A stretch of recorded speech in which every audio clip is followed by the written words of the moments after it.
I'd like to call this meeting to order. We have the prayer and the pledge by Councilwoman Brooke Marcotte.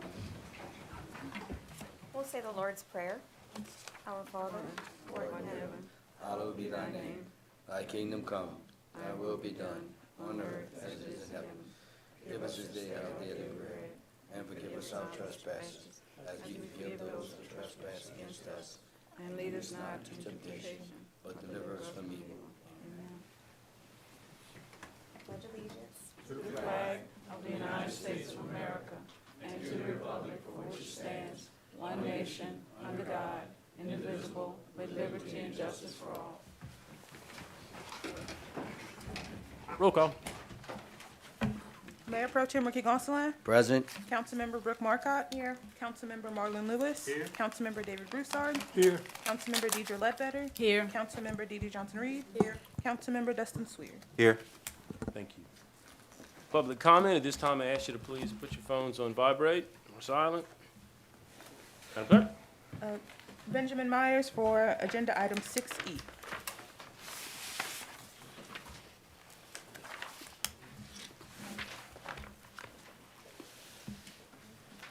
Good evening, folks. Good evening. Listen, this item has been brought to the agenda, and we just addressed this item in February. According to our ordinances, an item that has been discussed, completed, finished, cannot be put back on the agenda until at least 1 year afterwards.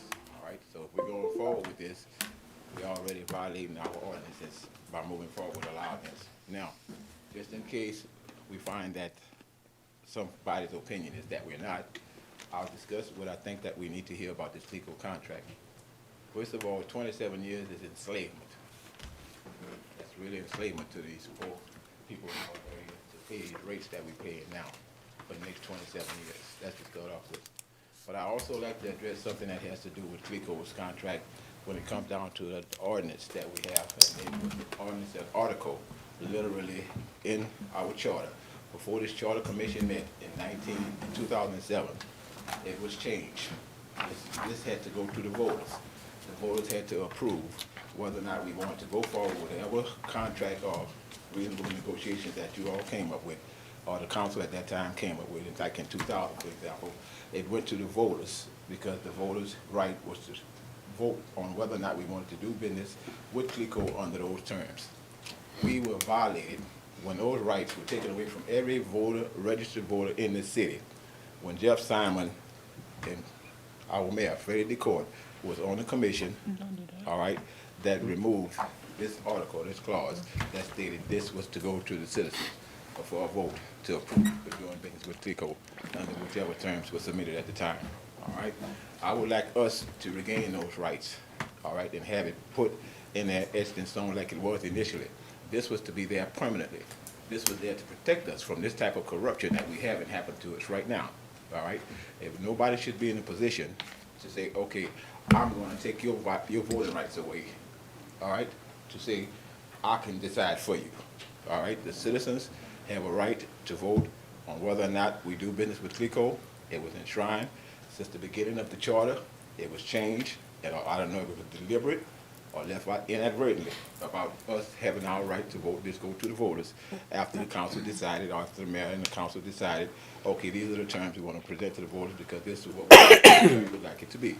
All right, so we need to address that as well, because again, when you look at that literally, that's a civil rights violation.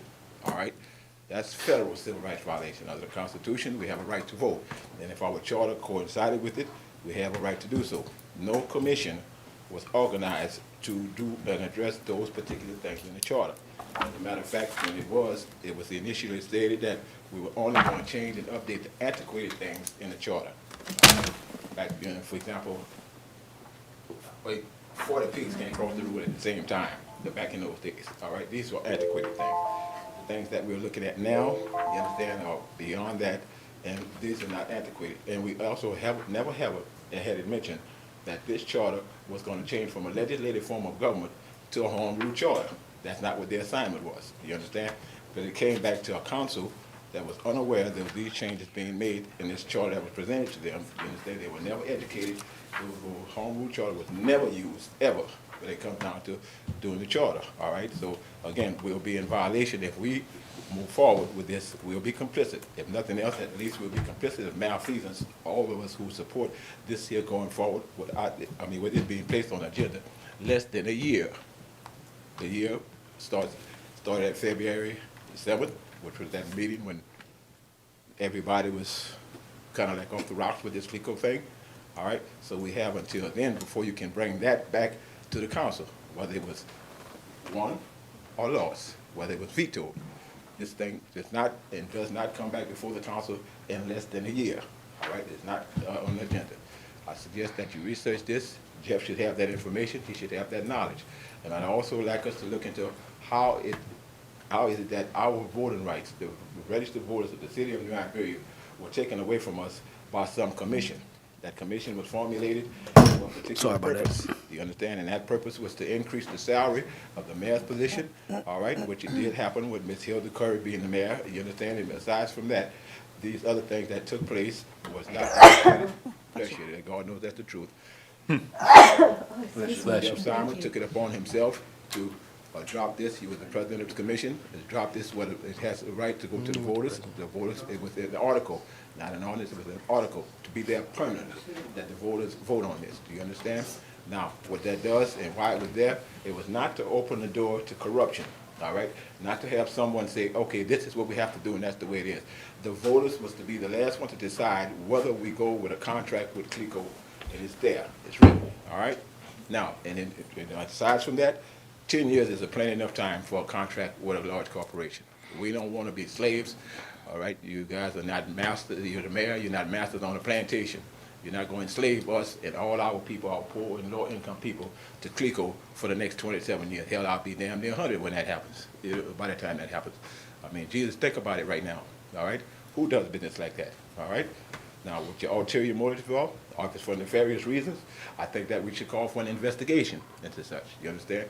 I would call for a federal investigation into these actions to make sure that we all in line with what our Constitution says, as well as what our charter stipulated before it was, what you might say, adjusted by some of the people on this commission. Again, thank you all for giving me the time. Thank you, sir. Item 2A. Regular meeting of October 17th, 2023, which was published on October 21st, 2023. I need a motion. So moved. Second. Mayor Pro Tem Ricky Gonsalas, and a second by Councilman Marlon Lewis. Is there any discussion on our minutes of October 17th? Hearing, seeing none, please vote your machines. Thank you. 3A. Wallace Ozen to address the council on behalf of St. Edward Catholic Church. Good evening, Mayor, Evening, sir. Councilman, and guests. My name is Wallace Ozan. I'm a part-time supervisor for Park and Recreation, and I'm here tonight to, first of all, I want to acknowledge an individual, several individuals, Mr. Marlon Lewis for allowing me and getting me on the agenda tonight, and Mrs. Heather Dominic, Park and Recreation Supervisor, along with Mr. Lloyd, he's back here. I appreciate them because I'm gonna tell you something.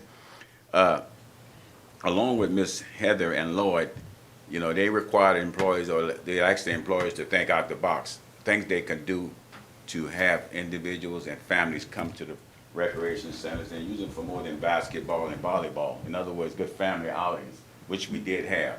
And this is why I brought this flyer.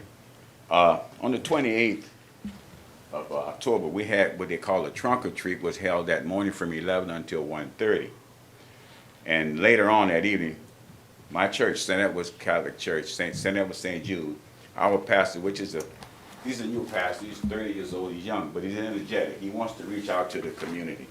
He and I some time ago got together and said, hey, let's have something in the West End Park.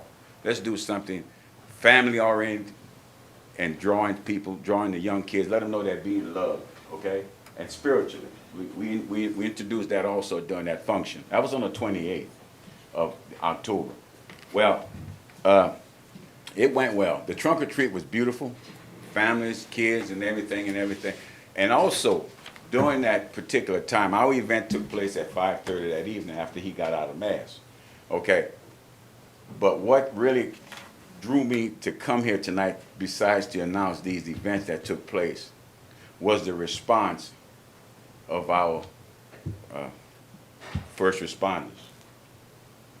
Chief, your officers should be commended for the response they gave us. Now, you're gonna say, what brought the response on? Well, that morning, with all the influx of grandparents, little children crossing the street to participate in the trunk or treat, and even that evening, when our event started, I called and asked, could I have an officer present?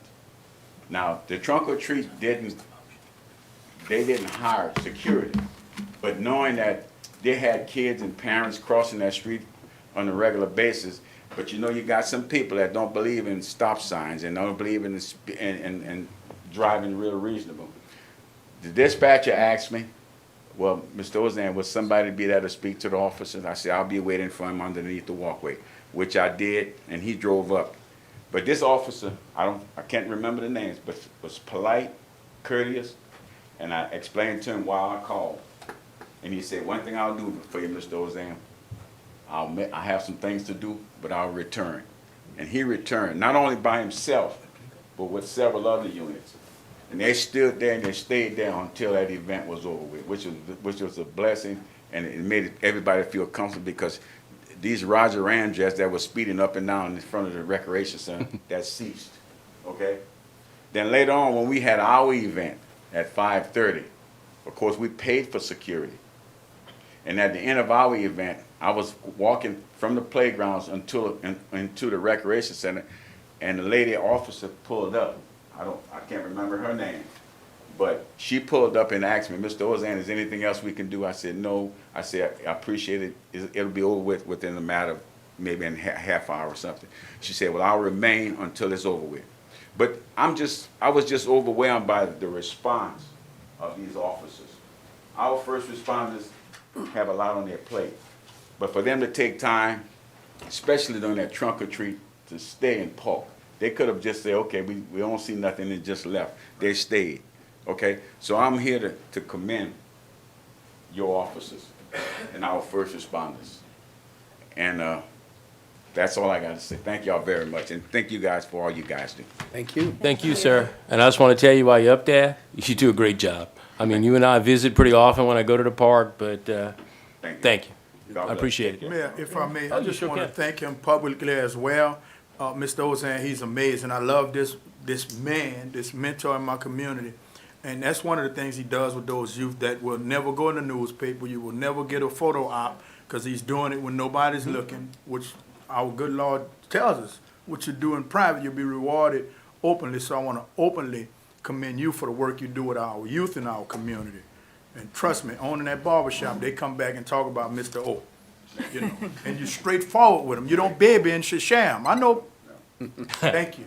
But he's also a teacher, because he's always trying to teach these kids about the right thing.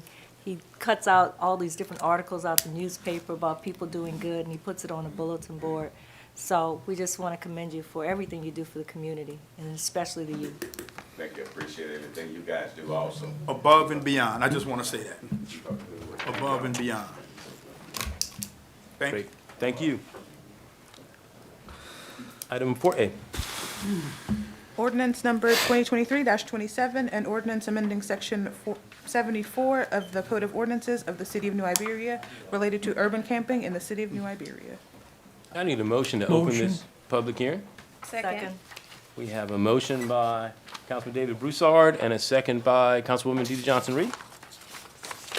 Is there anybody from the public to comment on this item? No one?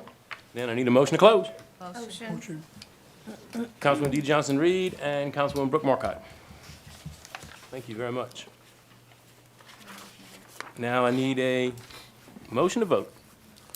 So moved. Oh, okay. Yeah, she changed it. So Mayor moved. Pro Tem Ricky Gonsalas and Second. Councilman David Broussard. You said a motion to To vote? vote, yes. Okay. Yeah, instead of doing, this is kind of how we're gonna do them from now on. When the public hearing's Public finished, then we can do the motion to vote right there, instead of doing it later.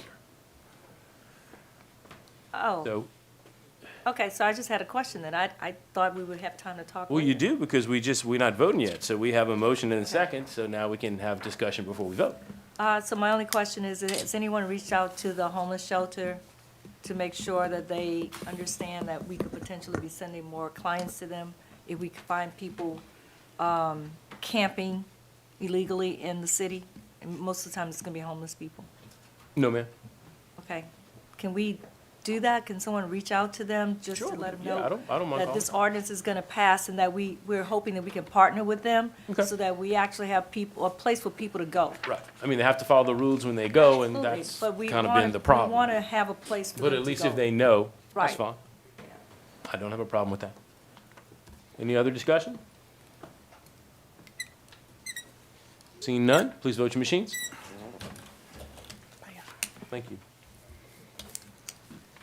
Item 5A. Resolution number 23-165, a resolution providing for canvassing the returns and declaring the results of the special election held in the city of New Iberia, state of Louisiana, on Saturday, October 14th, 2023, to authorize the levy of a special tax therein. I need a motion. So moved. Wow. Motion by Councilman Justin Swear, and a second, the loudest one, by Mayor Pro Tem Ricky Gonsalas. I'll retire. Any discussion on this item? Yeah. Well, just real yes, quick, sir. Mayor, it's just a little confusing to me when we talk about canvassing the returns and declaring. Just elaborate on that. I'll call on the clerk. We just have to say what happened. We have to say what We happened. have to by Yes, law say what By law, happens? we have to do. Okay, all right. We have to tell the public, Yes. You remember what the vice president had to do at the Capitol after the last presidential election? right, Yeah. This is it. Okay. We're counting the votes. okay, okay. We have to ratify, pretty, It's a clerical thing, uh-huh. but we have to declare this election, and the result of this election by canvassing the votes. Yep. And we've done it many, many times, even when the people who are up here were canvassing votes that kicked them out of office. That's what they've done. That's it. It's their duty. Cool, got it. Yes, ma'am. So, one, I'd like to thank everybody in the city who voted yes, because you're going to allow us to continue our road program. But I want to just say something to my council members. When we first put this thing on the ballot and it didn't pass, one of the things we didn't do was we didn't really reach out to the public like we should have and explained it. And I've actually been doing some analysis of some voting results, and I can tell you that it's almost, you could look and see the communities that voted no. Being District 2 and District 5, a lot of the people voted no because we didn't really address them. So let's make sure that when we want something passed, that we reach out to all of our constituents, because they do have a vote. And they will exercise their right to vote. And if you don't pay them any attention, guess what? You're not going to get the results you're looking for. So only because I'm doing this analysis that I noticed where the votes were no. I just want you guys to be prepared for that in the future. Thank you. Anybody else? I too would like to thank the voters, and it passed in every box. That says a lot. That says that we did our jobs and we educated people and they understood it wasn't a new tax and they understood the need for roads. It didn't hurt that the road program was showing progress, and that's a good thing. But this allows us, you'll see some things coming up later in the agenda, this allows us to keep the ball rolling, to do more roads, and I can't thank the voters enough for that. I thank everybody that voted, win, lose, however you voted. Thank you for, exercising your right, because too few people go and vote. But, it's a good thing. We get to continue. Yes, sir. So just to make it simple, we did pass this referendum on this, but it's really an investment in your community. You guys chose to invest in your community, and if we don't invest in our community, we can't expect results. So I think it's a great investment, and you're gonna see the rewards come forth, I can assure you. Anybody else? Any other comments? Yes, sir. Yeah, just want to ditto everybody, thanking the public, and to add to what all was said, I think it passed by 67%. 68%. 68%, and I always like to say, it won by 68%, but it's gonna benefit 100% of our community. That is true. Anybody else? And I'd ask you to please vote your machines. Thank you.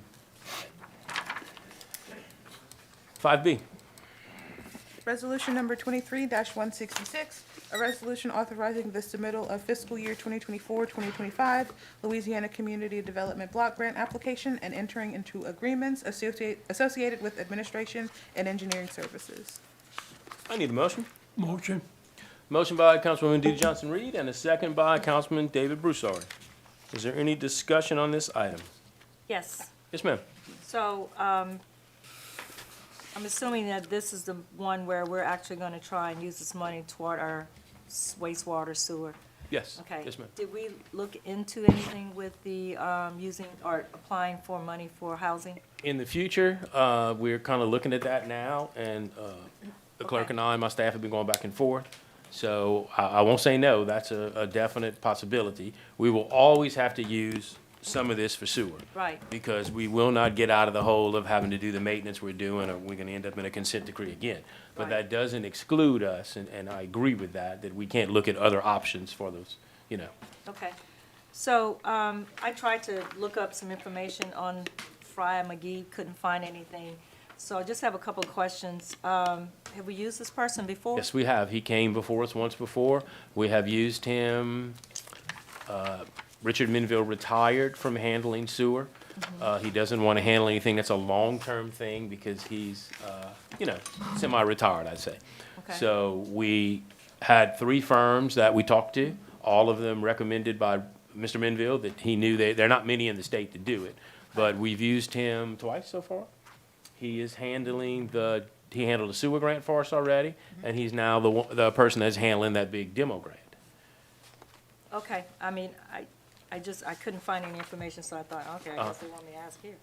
Oh, that's So, what's the size of the grant that we're applying for? Almost 2 million. Okay, all right. 'Cause, I mean, I'm looking at his consulting fee. I just wanted to make sure it was a very small percentage of the grant. Well, he's not cheap, but. No, he's not cheap. He's not I cheap, mean, but none of we're them gonna are. expect a lot from him. Yes. Yeah, there's a Yeah. lot on here. It's just I wanted to see what percentage of the grant he would receive, and it's, I understand. that's reasonable based Yeah. on the size of the grant. Yeah, and we talked to, everybody that we talked to is pretty much, it's kind of like the state fee curve with engineers and architects, they know what they're worth, and so they're all right at that same level. Right. And then my last question is, how large is his firm? Because there's a lot for them to comply with. I mean, I was hoping he was gonna be here tonight because. He does stuff, it's a family business, and he does stuff all around the state. He actually did the pilot program for the demo grant that we're hoping to get. He has done other things with the state. I mean, I did check him out. He's, Okay. I think for our size, he can handle anything that we would get, And look, if we get bigger and we need to go find some other consultants, I'm all for that. But I think he fits the bill for now for the size projects we're going after. Well, the reason why I'm asking is because I'm looking at Section 3, compliance of provision of training, employment, and business opportunities. And it's basically saying that, they really need to try and hire some low-income people, train them, give them opportunities for apprenticeships and other training positions. So I'm just trying to figure out, is he big enough to kind of really handle all of that? Because we're going to expect that. Okay. I mean, it's just, there's a lot for him to do. Yeah, there is. Well, I think we're paying him enough money to do it. So, but I understand that it comes with those requirements, and Yeah. we'll have to make sure that I Yeah, think 'cause- he does understand this, because he has done, This is not the first state work, and he's done bigger projects. Because he's done a lot bigger. When I checked his resume, he's done a lot bigger projects. So Okay. he wouldn't be able to keep getting them and be successful with grants if he wasn't following the program. No, it's just that this is, I mean, in our community where we have some high unemployment, it's extremely important that, these opportunities are made available in the community. And I don't disagree. Okay. Anybody else? Questions, comments? Then please vote your machines. Thank you.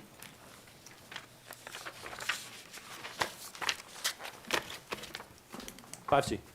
Resolution number 23-167, a resolution approving change order number 1 for the American Rescue Plan Act project entitled Bank Street Park Improvements and Additions, and further authorizing the mayor to execute any and all documentation in connection therewith. I need a motion. Motion. Councilwoman DeeDee Johnson-Reed and Councilwoman Deidre Ledbetter. I have David here. Both beat me, huh? Just days, huh? You All right, just love- so Both people, too slow. change order number 1 for Bank Avenue Park Project is just for some days to extend their contract time. They had some rain delays, which we accepted, and they had some electrical material delays, which I believe the material has come in, but it was a delay and they need the time to address it. So this is just some housekeeping just to kind of bring their contract up to date. And this puts it at November 30th to finish the project, which we're projecting they should be able to do. Really, David? Rain delays? Yes. Really? Not many, No, okay. but some. Okay. Any questions? Now, I was thinking this, I wrote down the same thing, why the delay? Because I didn't remember there being that many rain days, but, They've I been mean, working for like Yeah, but it's a long 6 project. months, Yeah. 7 months. It used to rain. And they have, of those 7 months, they have 14 days. So you Okay. can figure it was. Let's get it done right, no I mean, problem. I'm good with it. The kids probably aren't, but I'm good with it. Because I Okay. know it's been kind of fenced Well, off, right? Right, because they're working on doing the court coatings right now, and it'll be fenced off for a few weeks, because the court coating has to dry, and no one can touch the coating during that time to cure and everything, so. But they're working on the trail right now. Excellent. Okay. Am I good? Then And I'd just- ask you- Yes, ma'am. One last thing. Sure. Contrary to what people think, Bank Street Park is not in District 5, it's actually in District 4. Someone accused me of it being in my district, and that's not the case. I just live near it, so obviously I'm concerned about it. Gotcha. And I live near it too. Yep, we live Yep. near each other. Good. Anybody else? Yeah, but, Sir? and I know but like all parks, the parks are for all of us. Yes. Absolutely. That's right. No, I'm just saying, it's not in my district, even though people think it is. It's not. That's District 4. Just live nearby. All right. Nothing else? Vote your machines. Thank you very much. 5D. Resolution number 23-168, a resolution approving change order number 1 for the American Rescue Plan Act project entitled Weston Park Expansion, and further authorizing the mayor to execute any and all documentation in connection therewith. I need a motion. Motion. Second. Motion by Councilman Marlon Lewis and a second by Mayor Pro Tem Ricky Gonsalas. David, tell us about this one. Okay, so this is the Old Park Elementary School renovation project. Contractor had installed the mini split units, and as part of that installation, they have to tie in those mini split units to drain lines, those existing drain lines that the old units were using. Well, they're old units, they've been there for decades, and the drain lines are clogged and gunked up, so that they don't work and function, so the units can't work and function. So we have to replace those drain lines throughout that wing of the building. This is the cost to remediate that, so we have a functioning drain line system. Questions, comments? No? Then I'd ask you to please vote your machines. Thank you. 5E. Resolution number 23-169, a resolution approving the certificate of substantial completion for the American Rescue Plan Act project entitled Weston Park Improvements, and further authorizing the mayor to execute any and all documentation in connection therewith. I need a motion. Motion. Second. Motion by Councilman Marlon Lewis and a second by Councilwoman DeeDee Johnson-Reed. David? I have some photos of the completed work. Now, there's some punch list items. Baseball field, we have some bases that need to go in. All the painting and striping in the field needs to happen, and some tidying up. But if you remember what the fence looked like before, Right. it is substantially improved. We coated all the rust. The contractor actually went ahead and put new chain link fencing on it at no extra cost, because they felt like it was going to turn out better that way, and Yeah. that's what they wanted to do.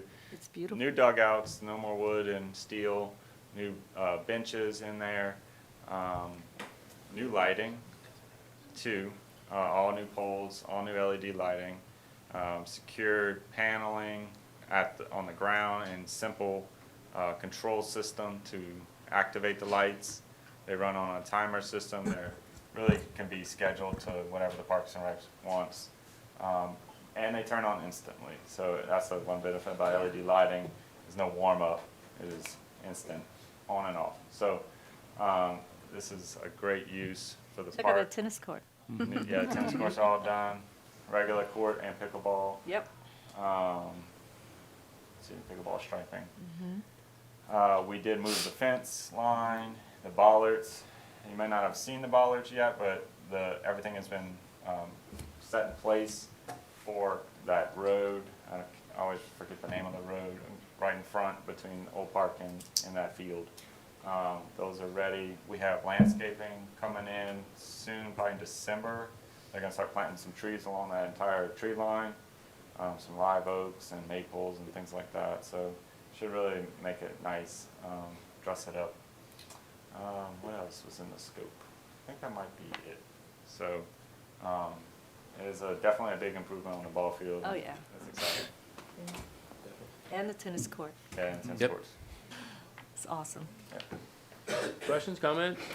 Yeah, I Yes, think the street is Gilbert, right? Yeah. Gilbert. Yeah, because I always remember, because that's named after Mr. Gilbert Delahousie, Oh, okay. our first commissioned police officer, African-American commissioned police officer for the city of New Iberia. I wanted you to leave that picture up, Laney, because I wanted to ask him, did y'all paint that sky up there? That was a pretty, It's pretty, huh? that was pretty. Photoshop, It's no. my iPhone. Okay, yeah. And man, I am so proud. I am so proud of my park. My fault. Our You park. just said our fault. Everybody's. You sure it's in your Looks district? good. It's in your district? Anybody else? Who normally plays on this field? Just neighborhood kids, or are there teams that frequent the park? When I was growing up, teams played there. Okay. I was one of them. I mean, we played there all the time. We had some. It looks we- really good. We It had really some does. fun I'm there. hoping that's gonna bring some teams out there. Yeah, we're gonna have to get some of them coaches, some of the neighborhood coaches out there. Yep. Mm-hmm. I see one of them in the audience right now. I'm not gonna call his name. We're gonna have to get back to work. That's right. And Marlon and I are also gonna be out there playing tennis, and hopefully we'll get some people to come out there and play with us. Remember? Yeah, Yeah, we said we were gonna do it. that's right. We will. Yeah. Go. Might as well So, get it Devon, you know on y'all camera gotta so start he can getting do them it. Kids together, right? Okay. Anybody else? Then I ask you to please vote your machines. Thank y'all very much. Really good project. Thank you, David. 5F. Resolution number 23-170, a resolution authorizing the allocation of remaining funds from the City of New Iberia asphalt overlay and concrete street repair projects to the fiscal year 2024 City of New Iberia road striping project and road maintenance equipment. I need a motion. So move. Second. Motion by Mayor Pro Tem Ricky Gonsalas, and a second by Councilman Dustin Swear. This is the money that we have left, and what we are hoping to do is hire our engineering firm and do a major striping. We are finishing the striping on the road program that we spent $12.5 million on. At the same time, by coincidence, DOTD is here, and they're doing some striping on a lot of the state roads. That's something that's been coming for a good while. This would allow us to stripe many other roads in our city that need it, okay? In addition to that, I'm getting prices now, and we would buy a hot patch machine, which is probably in the range of $50,000. The material we need for that, as well as some scoring saws and some new jackhammers for both Public Works and Sewer. And we are working on a new program where we coordinate the two of them better. Unfortunately, I admit it, it's not something good, but we found some sewer patches that have been like over a year old that have not been fixed, okay? So we are changing that system and how we keep track of those, number one. And number two, the sewer department will now have to score and kind of meet the specifications of the Public Works, so that when Public Works gets there, some of that work has been done to where they can do that in a better fashion. Right. So that's what the rest of the balance of the road money from the 12.5 will allow us to do, which I think kind of upgrades our whole game. That stops that coal mix that we're putting in those patches that is just supposed to be temporary, and it doesn't even really last for temporary. So this would give us something that would, upgrade our whole road program, if you will. So just to tell you about it, any discussion? So Yes, ma'am. can we give you a list of the streets that we want striped in our district? You can. It will be like the roads. Our engineer makes our final decision on what roads we're doing by their worst shape and worst, in this case, it's a safety, what's the worst safety hazard? But yeah, send them in. I mean, I would like to get a list, send them in. I will turn it over to our engineer and they will look at it. But what I want to do is continue the idea of trying to make us safer and to do the streets that, I don't know if they're doing it now, but, the best example is on Dale Street when you turn on Lewis, there's no turning lane marked left at all. Exactly. Okay, it's terrible. Or turn it into the post Or office? turn into the post office. So that's some areas, but that's just one that sticks in my mind.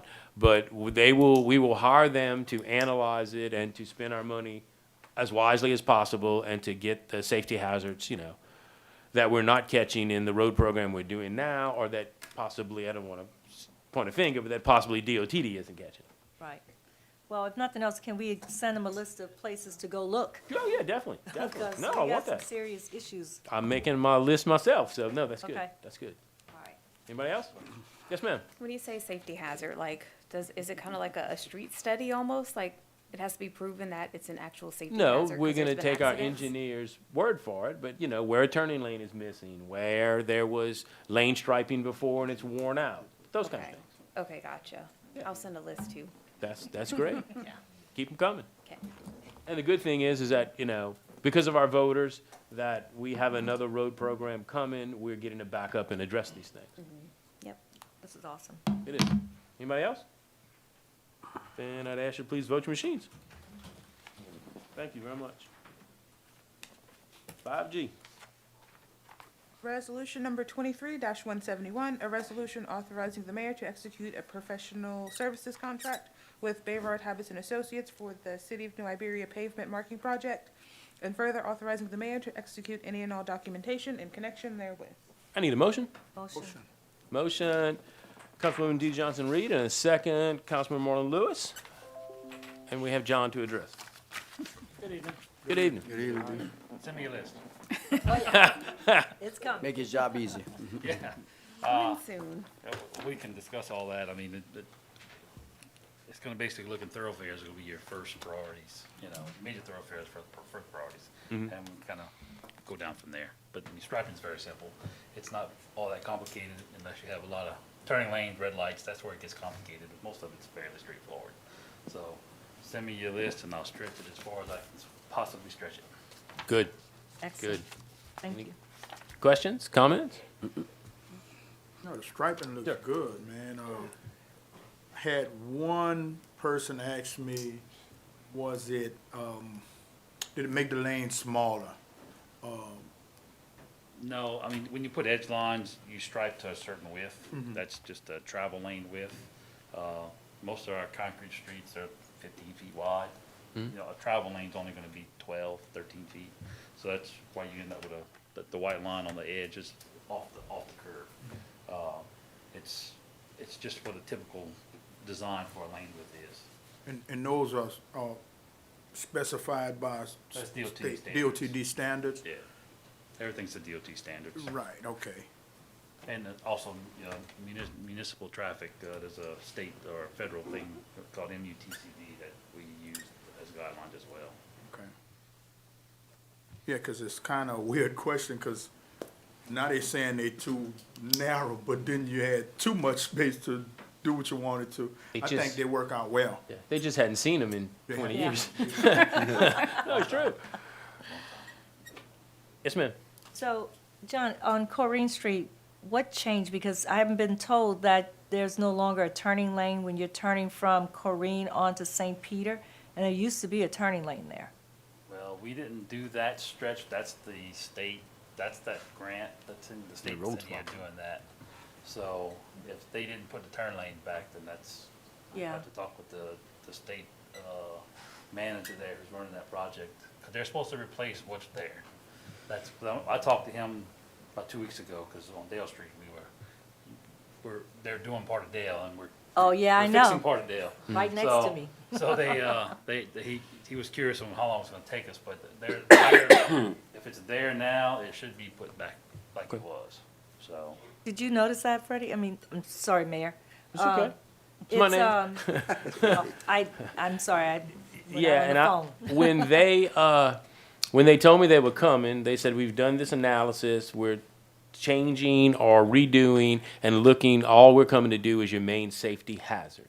So when I saw it, I thought, well, maybe they thought something, I didn't know that they should put it right back. I said, well, I guess they did a study and thought that was dangerous. They might have Because had a- what they showed me when they said they were coming, they had all of our traffic accidents, they had all of our data of, those kind of incidents, and that's where they come to do. They study a town, they look at it, and then they say, we're coming to fix or address the issues that have, I don't know what the number is, but has too many wrecks or too many, violations. Yeah, I mean, that makes sense. So It's just that, we can ask them, maybe they thought it, for some reason, they'll tell us why it because wasn't people were said. like asking me, Yeah, so where'd what it happened go? to the turning Where'd lane? it go? Yeah, yeah. I'm like, I don't know. I think somebody else, I think It maybe. was me, um, I'm people, yeah, I took Yeah. pictures, actually, But I've had some other people call me too. They're like, what happened to the turning I like lane? that. it really makes no sense that they got rid of this turning Yeah, lane. well, Do you see how it's We can. still kind Yeah, of, no, I know. I rode by there. We can ask yeah, them. Yeah. We can ask them. it just, So. I don't know. I just don't know thought if I'd they did a ask. 'cause study. he's I mean, they saying- spent $1 million to come do this, and I'm very glad they did. Right. It's a Are they also doing the pedestrian hits at the same time? some, but not all. I mean, from the places where we have. Right. I think they are. And then we're still talking to Ashley when we have our call about some more work, but Right. that'll be further down the road. Yeah. But that's Okay. how this started. This probably started, I bet they contacted me 5 years ago, Okay. so. Not just striping, they're replacing a lot of signs. A lot of signs too. I saw that. Okay. So, like our project that we trying to, with Marcus, and we all on the phone trying to get that moving, that'll be a while, but supposedly it's coming. Like our new sidewalks that we've been waiting on On Main. Main that we've been waiting on for maybe 10 years, and Main and St. Peter, and supposedly those are in the works too. Something long before we got here. Right. So, Okay. they're not fast. Well, can we reach out to them to find Sure. out if they're gonna come back and restripe that area? 'Cause Sure. unless we need a reason why they did it that way, so we can Right. tell the public. Lanes that have disappeared. Cool. Any other Yes. discussion? What signs are they changing? What kind of signs are they replacing? Signs, I think curves? it's like safety signs. Just yeah, safety signs. Safety signs, curve, I think, maybe, I don't remember. I Exactly. reviewed the package for the city just as a help, and there was a bunch of curves and, warning signs, so they were putting in signs where there were no signs, Okay. that type of stuff. Now, may I ask you something about, I think I'm on the right ordinance. The project that you're doing for the striping, Yes, ma'am. is this a flat fee project? Yes, it is. Okay, because then I saw all of these, the schedule of fees, wasn't sure. If it's, that's a standard fee schedule, that just goes in case if we have to do anything above and beyond. Okay, That just establishes the rates, lets you know what the rates are. okay. When I saw the percentage, I said, okay, this looks like flat fee, but then I saw that, I'm like, well, I better ask the question. Yeah, it's a flat fee. Okay, cool. Anybody else? Just one comment. Sure. This is $1 million of the state's money, right? Right, That and I is don't mon- think it's in quite our $1 million, but it's a lot city. of money. Yeah, but that's the state money. We had nothing to do with that. We didn't, nothing to do, it's not with our road program or anything. They just did this study, came in and, Did a couple parishes, couple cities, I mean. I just want the public to be prepared when people say, y'all spent $1 million on striping and we need this. right. Yeah. Well, yeah, wasn't us. But I'm glad we got it. Anybody else? Then I'd ask you to please vote your machines. Thank you very much. Thank you. 5H. Resolution number 23-172, a resolution awarding contract to Minville Lumber Company for the Bayou Fish Museum Phase 3 project and authorizing the mayor to execute any and all documentation in connection therewith, all contingent upon approval from the Louisiana Office of Facility Planning and Control. I need a motion. So move. Second. Motion by Mayor Pro Tem Ricky Gonsalas and a second by Councilman Marlon Lewis. Discussion on this item. So. Yes, this- sir. This is the rejection, we rejected the first bid and came back and got the new one, correct? We did. Okay. And All right. David and Paul worked really hard to get this in the money because we only had so much money. and Right, I remember that discussion. It really worked out. Worked out well.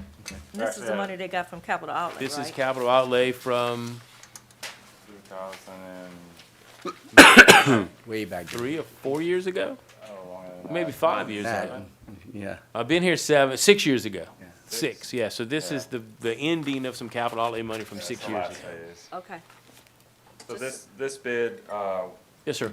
we were able to get 5 bidders on. So the last time we had 1 bidder, Yeah. and we rejected that one, but their price was too high. So we actually got the same bidder, was the low bidder on this go around.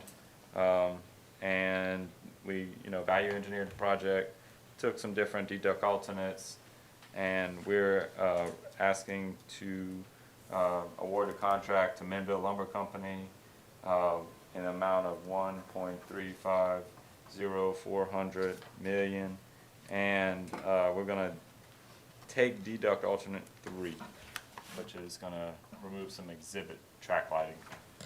So gives us a little cushion in case there's any change orders, because it's below the budget. And if everything works out, then we'll put some lighting back in the project. So Okay. museum's all on board with it, they're excited. And this is the contractor that has done the last 2 phases, so they know the project and they know the building, so I think it's gonna be pretty smooth with them. Questions, comments? So the only. Yes, ma'am. Yeah, the only alternate is, okay, it's number 3. Okay, cool. Yeah, the other 2 alternates were to actually not build out some of the interior of the spaces, Okay. which with the museum's program is kind of a big hit on them, not to have certain research rooms or certain office spaces or storage rooms. So they were happy that those got back in the project.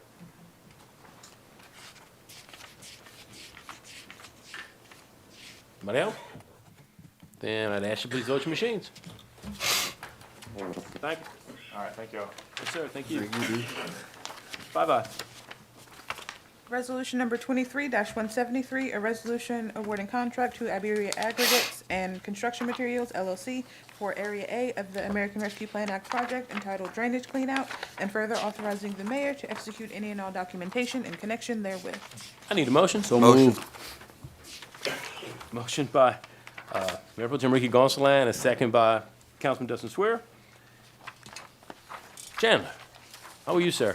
Good, how are you? Good, good. Why don't you tell us, this is the first canals, we've broken it into 4 projects. This is the first bids that we've received back. The rest of them are coming. We're doing some work on right-of-ways and making sure that we can. These were clean, so we could. We're gonna have a little process as we go along to make sure that we are good with right-of-ways, because some of these canals, we don't know when we ever cleaned them. Some of these canals in the city have not been cleaned, and our goal is to clean them all. So we will have a little bit of extra process along the way to make sure that we're good and we don't have a right-of-way issue. But why don't you start by telling us which ones we're cleaning in this package? Sure, so kind of just set it up in proximity to each other at a certain value. The first set, we're just calling Area A. It's Brookhaven Drive, Darby Lane, and the Nativity Church. We got quotes, we got 3 quotes on that, and the low bidder was the low quoter was $238,848.75. So the general plan for those 3, slash bust and muck out, clean culverts, and get it flowing back to its original cross-section, basically. But of course, we'll move to the next group as soon as we get right-of-ways. Right, set up. right. And we'll do it a similar way. Is it possible for us to get the priority list of how this project is gonna roll out? Sure, I mean, we just broke it into 4, chunks. They're all gonna get, the priority is to clean them all. I know. And but- we're hoping to do them back to back, pretty quickly. But yeah, sure, Yeah, I'd like to see. not a problem. Can set that up. Thank you. So is this rebuilding the bank of the Daspit Trailer Park Coulee, or no? That, yes, that portion that has eroded, we're gonna repair that section, fix the culverts that caused the problem, and then clean the remainder. So it does have some repair in that specific. Okay. And that's the one you're referring to as Brookhaven area? Brookhaven Okay. Drive, so it's the lower M10, Yeah. Okay, gotcha. that's what we're gonna do in that area. Okay, when do you think you'll be starting? They are ready to start, so as soon as we get approval, I'll award it, and middle of this month, Okay, they'll start. okay, thank you. Anybody else? Project that's well needed. Oh, you ain't kidding.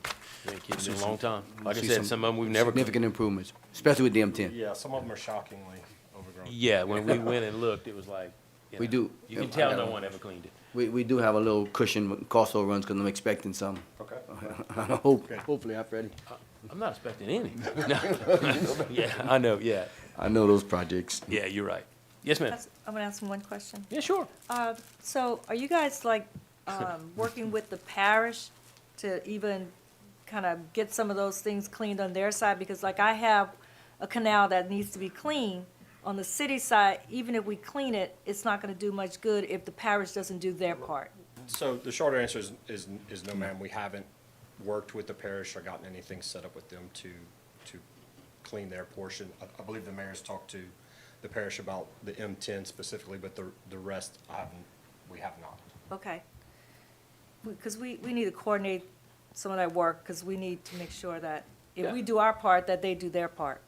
We But the can. citizens don't, We all they can, know see- is. all we it can do didn't is work. ask. All we can do is ask. We're gonna be sending our water where it needs to go, outside of the city, and we're doing our part. And all we can do is ask. If they have the funds, I'm sure they will, but I can't make them do anything. No, but let's please ask. Yes, no, and we talk often, and we are, and they know that we're doing this, so, we'll get our housekeeping done and then, go from there. And I'm just excited, because many of these we've never done. I know. The telltale sign is that the water's gonna be coming much faster to them now, so they're gonna have to react. Okay. Yeah, we did have some cleaned out through our intergovernmental agreement. Didn't we, Army Corps, or some of the things early on had, T-by-U we did way back in the day. We did a few, not many. not And- enough? No, not enough, no way. We didn't do very much. And our intergovernmental agreement has been in place since I've been in office, basically, Correct. right when we first came in. But parish is a big parish, Mm-hmm. and their operators and their excavators are working. And it's not as easy to say, hey, why don't you stop and come help me with this? Why don't you stop? We did run into some issues that, they're mobed on a site and they're working somewhere way in the parish. Well, then it would be, yes, we can help you, but I don't know when, because they're on projects. So it never really worked to the level that I thought it might have. And it makes sense. Like I said, it's a big parish. So we have found a way to take care of all of our own and not have to go back. I still want the agreement because it might come in handy at some point. But no, we did not clean very many joint canals. But this is gonna be, this is huge for us. Yes, ma'am. So the only thing I would say is maybe we should remind the parish that we're the largest city in the parish. And we pay parish taxes. And so we expect to have some work done for our citizens because they pay parish taxes just like they pay city taxes. Yes, ma'am. I You agree. can tell them Dee Dee Johnson Reed said that. Yes, ma'am. Like that means anything. I'll be glad to. Be glad to, we'll see. Yeah, no, it's right. And well, and like I said, I really think that once we clean ours, it's gonna set the precedent and, and they have done some work. They have cleaned, many of their canals, but not at those connecting points. Where our problems are is way in the parish, I find they're clean. What I find is when you're on Ann Street, okay, and you make that curve and then you cross Admiral Doyle and there's a span bridge right there, we don't have any equipment that can get under there, okay? So that's an issue. You don't go very much further than in the parish. Right. You go look and it's all overgrown, so we've got a real blockage right there. Right. And you can go to most of our canals and find that, and we're guilty as well. There's many of our canals, the ones that, the back of the M10, and there's some in some areas that, I don't know, we're fighting to get the right of ways and spending a ton of time with Joe and his staff, with, our city attorney, just to get to where we can have that access to go and clean them. Well, that tells you right there that hasn't been a priority, it's been many, many, many years. Some of them we can't find where they ever were cleaned. So, this is our shot. When we saw an opportunity to make a plan and execute, we're gonna do it. But that will, like I said, that will kind of force the parish to say, okay, we gotta address those connectors. Any other discussion? Then I'd ask you please vote your machines. Thank you. Thank you, ma'am. That didn't sound good. 5J. Resolution number 23-174, resolution authorizing and directing the mayor and/or his staff to execute the Louisiana Audit Compliance Questionnaire for and on behalf of the city of New Iberia. I need a motion. Motion. Motion by Councilman Brooke Marcotte, and a second by Mayor Pro Tem Ricky Gonsalas. Is there any discussion on this? This is an audit requirement, and our finance director handles this. As long as everything's good, because I see my name on there. Well, all our names are on it. Any other questions, comments? Then I'd ask you to please vote your machines. Thank you. Get to the sixes. 6A. Introduction of special ordinance number 2023-2024-02, an ordinance amending the budget to allocate funds for the Garen Paul Atkinson Lewis Foundation and setting for public hearing on November 21st, 2023. I need a motion. Motion. Motion by Councilman DeeDee Johnson-Reed and a second by Councilman Marlon Lewis. Is there any discussion on this item? So I just want Yes, to let ma'am. everybody know that the Garen Paul Lewis Foundation is doing a great job working with the kids in the city, especially the troubled kids. And we need more organizations like this that actually are making an impact, a positive impact in our community. Anybody else? Then I would ask you to please vote your machines. Thank you. 6B. Introduction of special ordinance number 2023-2024-03, an ordinance amending the budget to allocate funds for the Hopkins Street Economic Development Authority and setting for public hearing on November 21st, 2023. I need a motion. Motion. Motion. Yes, Oh, I ma'am. can't do that. I'll make the No, motion. hang on one second. Yeah. Right. Take Both that of back. y'all Two are recusals. on the Hopkins Street Economic Development Board, so you can't make a motion. All right, That- I apologize. Oh, that's not a problem, it's, you know, you made a motion? Okay, we have a motion by Councilwoman Deidre Ledbetter, and a second by Mayor Pro Tem Ricky Gonsalas. Is there any discussion on this item?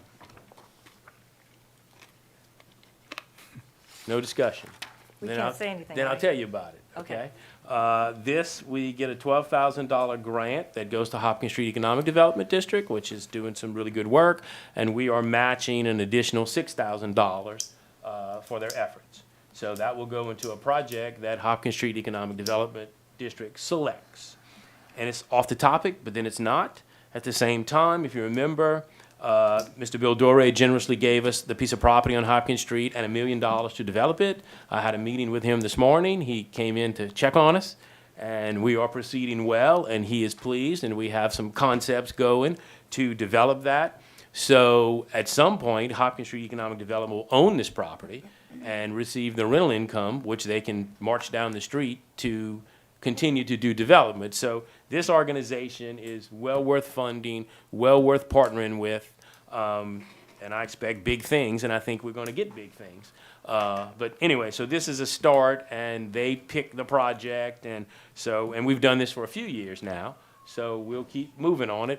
If you go down Hopkins Street in another couple of weeks and you see all those big old new Christmas decorations, that's where they will fund it from. That was their project for 2 years. And we actually will make it all the way from Main Street to Admiral Doyle this year. We have so many of them, and they're huge. They're really big. They're cool. So anyway, so they couldn't tell you about it, but I'm going to tell you about it. So that's what this is. This is a partnership, and I think more good things are coming. Questions, comments? Can we talk about anything like what we did in the past, like the lights? I don't think so. I don't know. Let's ask our city attorney. It's not really part of this item. What specifically? No big deal. No big deal. No, what's, But when he mentioned Christmas lights, I just wanted to elaborate to the public. Again, I'm always on the level, I'm always thinking about what the public does not know. I'm from a school of thought that says plenty of people don't know what they don't know. And I'm just talking about the previous $12,000 that was spent and taking an opportunity. Because a lot of people, again, will say, y'all bought Christmas lights? That's where I was going with it. But again, as you stated, it's not but Yeah, it's okay, it can wait. and Non-germane. I really hate to shut anybody down. I'm Yeah, me okay too, with me being too. shut down, because I'm trying to learn how to shut those people down. You still learning? Oh, yeah. You know, we'll figure it out. Okay. Thank you, Jeff. Any other questions or comments? That's fine. Then, please vote your machines. I hope I did y'all justice. Thank you. Marlo wasn't supposed to vote. Oh, Marlo, you Oh, can't. you can't Marlo, you have to vote. retract your vote. I need to retract it. Oh, man. Yeah, you have to abstain. Okay, let's revote. Yeah, I don't know what else to do except Come, revote. Brooke. Hit your yellow button. Okay, Do we hit abstain or Hit just it. don't vote? just don't No vote. Don't vote. Just don't No vote. vote. Okay, Voting for. we are voting on the partnership with Hopkins Street Economic Development District, where we are giving them $6,000 to go with the $12,000 that they got in the grant. Okay, just making sure y'all Everybody didn't go ready? to the next. Okay. Then please vote your machines. Okay, good. Thank you very much. 6C.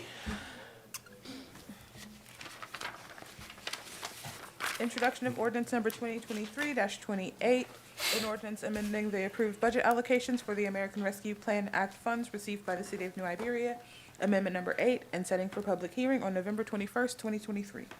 I need a motion. Motion. Second. I have a motion by Councilman D. Johnson Reed and a second by Councilman Marlon Lewis. Any discussion on this item? And I ask you to please vote your machines.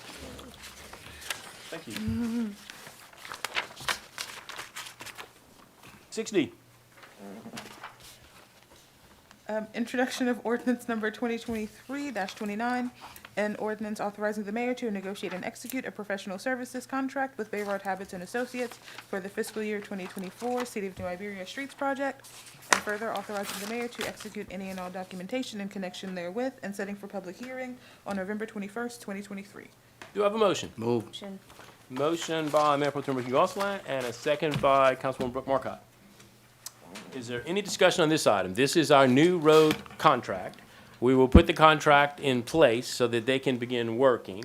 I have a meeting tomorrow with Jason Akers to start the bonding process and get that going. They have generously agreed to put off their payment because I can't pay them until I get my bond. But that way they can start. They have already analyzed, if you remember, all the roads in the city. The next part that comes that takes time is they meet with each council person and go over that list. And y'all all had input, just like you all had input with the previous road program of 12.5 million. So if we could get that out of the way before they really started drawings, that would help us to stay on a decent timeline. Because the hope is, talking to John, the hope is that by the time we would advertise, do their work, advertise, bid the project, by August, we could be doing roads again. So that's only, the current 12.5 will end in probably January. So if it ends in January, we rolling again by August. I really don't want a long layover because people are excited about the roads, people voted for it. I want to give them roads. So that's kind of why we want to enter into get the contract going so that we can begin. Just explain it. Questions, comments? As long as we have. I'll review my list again that we already received, but I know there's one main road, Santa Clara. I find it's gotten really, really bad since the drought, just certain parts are sinking. So I guess I hope that they would take that into consideration, where maybe one seemed worse. They will, because we were talking, and like John said, how many years ago did you put that list together? 3. Yeah, so it's already been 3 years. So they are going to have to go through and look, because Okay. you're not wrong. Some situations will have changed, and some road, unfortunately, will surpass the one that was crappier than it. Right. So that's going to happen. Okay. But I do think that that's what we're going to have to do, because there are some areas that, Joe and I went to look at a road today that I promise you a year ago was fine, and it's terrible. It collapsed. So you just don't know, what could have happened. So they will reanalyze as they're looking, but they're going to start off the list that they had, because Yeah. it gives them a great baseline. Okay, gotcha. Thank you. Yes, ma'am. Yes, ma'am. So some of the streets that weren't completely done, I'm assuming that we're gonna put them at the top, Bank Street, that, 2 block from St. Peter to Maine that didn't get taken care of. That is why you will meet with the engineer, just like you did last time, or that little spot on Darby Lane. Everybody has one little connector or one little spot Or that they're Charles like, Street. yeah, why didn't it go further? So that's the input and the couple of months we're gonna have early on, which is why we want to do the contract now, so that we can address that and spend the time on it. Because we're gonna Okay. have to. Yeah. Yep. I mean, Yep. Anybody else? And I'd ask you to please vote your machines. Thank you. All right. Item 6E. Introduction of ordinance number 2023-30, an ordinance granting a franchise right and privilege to Clico Power LLC Company, its successors and assigns for a period of 27 years from the date of this this ordinance becomes effective for the construction, maintenance, and operation of electric utilities, electric generating facilities, and/or transmission and distribution systems in, through, and across the city of New Iberia, Louisiana municipality, and for the use of the roads, streets, alleys, ways, and public places and other public servitudes within said municipality in connection therewith for the generation, transmission, distribution, and sale of electric current, energy, power, and/or service, fixing the terms, considerations, and limitations thereof, and providing for payment by the company, its successors and assigns of a sum equal to 4% of amounts received by said company from the sale and/or delivery of electric service at retail for residential and commercial purposes based on residential and commercial net rates, unbundled rates in the event of deregulation, billed for service within the limits of said municipality, exclusive of taxes and all governmental fees and impositions shown on such bills, and said limits may now or hereafter lawfully exist, and repealing all ordinances in conflict herewith, and setting for public hearing on November 21st, 2023. I need a motion. So moved. Mayor Pro Tem Ricky Gonsalas and Councilman Dustin Swear. At this time, I'm going to turn it over to our city attorney. Yeah, I'd like to address some procedural questions here. We have a charter, we have, code of ordinances, we have a set of rules for the meetings, and we have the Robert's Rules of Order that fill in on matters that aren't touched on by any of the rest of that stuff. So, the charter talks about, well, let me go through Code of Ordinances first. There's a provision in the Code of Ordinances that talks about reconsideration, and there's also a rule in the council rules that talks about reconsideration. The council rule that talks about reconsideration is reconsideration of a vote at the same meeting, and that is done with no debate. I don't think that's what we're talking about here. There's a question, is this the same item that was voted on previously on the CLECO contract?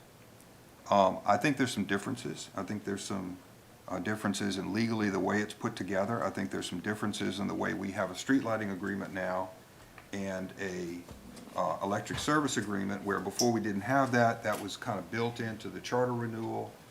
I don't think it's the same thing, but my suggestion is that we make sure, if this thing is going to go forward, that we follow a process that would be appropriate, either if it's a reconsideration or if it's a new matter. And the reconsideration rule, it says, once voted on, no item may be reconsidered within the same calendar year unless the trustee who was on the prevailing side on the first vote, and I think we had that, no matter who was first there, makes a motion for reconsideration. So I think whether you consider a reconsideration or whether you consider it a new item, because the first vote was, the prevailing side was approval, and we have a motion made for approval this time, then I think it's properly before the council. We do not have a rule that says once vetoed, it can't be brought back.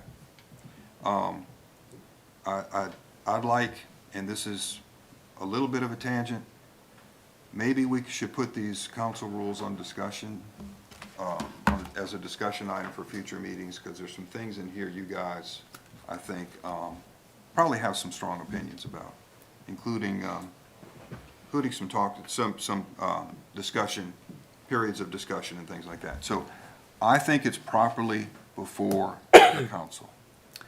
The second question that was raised by Mr. Myers was the vote on the franchise agreement. The previous charter required a public vote for the franchise renewal, which happened in, 20 years ago, whenever it was done. When the Charter Commission was put together, it was under a constitutional provision that allows a city council to appoint a home rule commission. And it appointed a commission of volunteers. I was one of them, the mayor was one of them. I was not the chair, I was the co-chair. We had good leadership. We met a bunch of times. All of those meetings were open to the public. And we talked about a lot of different provisions. Because the election requirement was in our charter and we had the power to change the charter, we could change that provision if we chose to. So we put in a draft charter a provision that said the council had the right to grant franchises. And what it says is 2-17, for the purpose of carrying out the powers generally or specially conferred on the city, the council shall have the power whenever it deems necessary to grant franchises, to require licenses and permits, and to fix to be paid therefore, to charge compensation for any privilege or franchise granted or service rendered, and to provide penalties for the violation of any ordinance or regulation as provided by law. So there was a conscious decision at the time that the Charter Commission met to take out the election requirement and give that power to the council. The Home Rule Charter provision in the Constitution and in the ordinance that was adopted by the council and in the process that was followed put the whole charter before the voters for their approval. So the voters approved this charter. So this provision is the voters' choice. So I think this was a conscious discussion that went on for months and months and months of meetings in this room. At the time, I had nothing to do with city government. The mayor had nothing to do with city government. I don't think we had any elected officials actually on it at the time. Anyway, it was a group of volunteers. No, I was the mayor pro tem. You were the mayor pro tem? I was the mayor Okay. pro tem. And if you look at the front of the charter that is printed, you can see, who was on the various charter commission. It was a mix of folks. So we did this on purpose as volunteers. Everything was public. Everything was put before the public for a vote, and the public voted. So, I think the question is legally before the council, and I think the council has the power to do what is being asked to do today. And if somebody wants to investigate me, that's fine. I don't care. That's good. I'd like to explain how we got to this point differently from the last time. And I'm going to hold my opinions on some of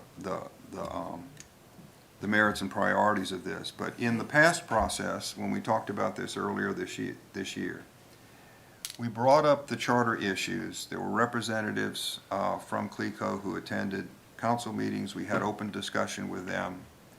And there was other discussion that took place in meetings with them.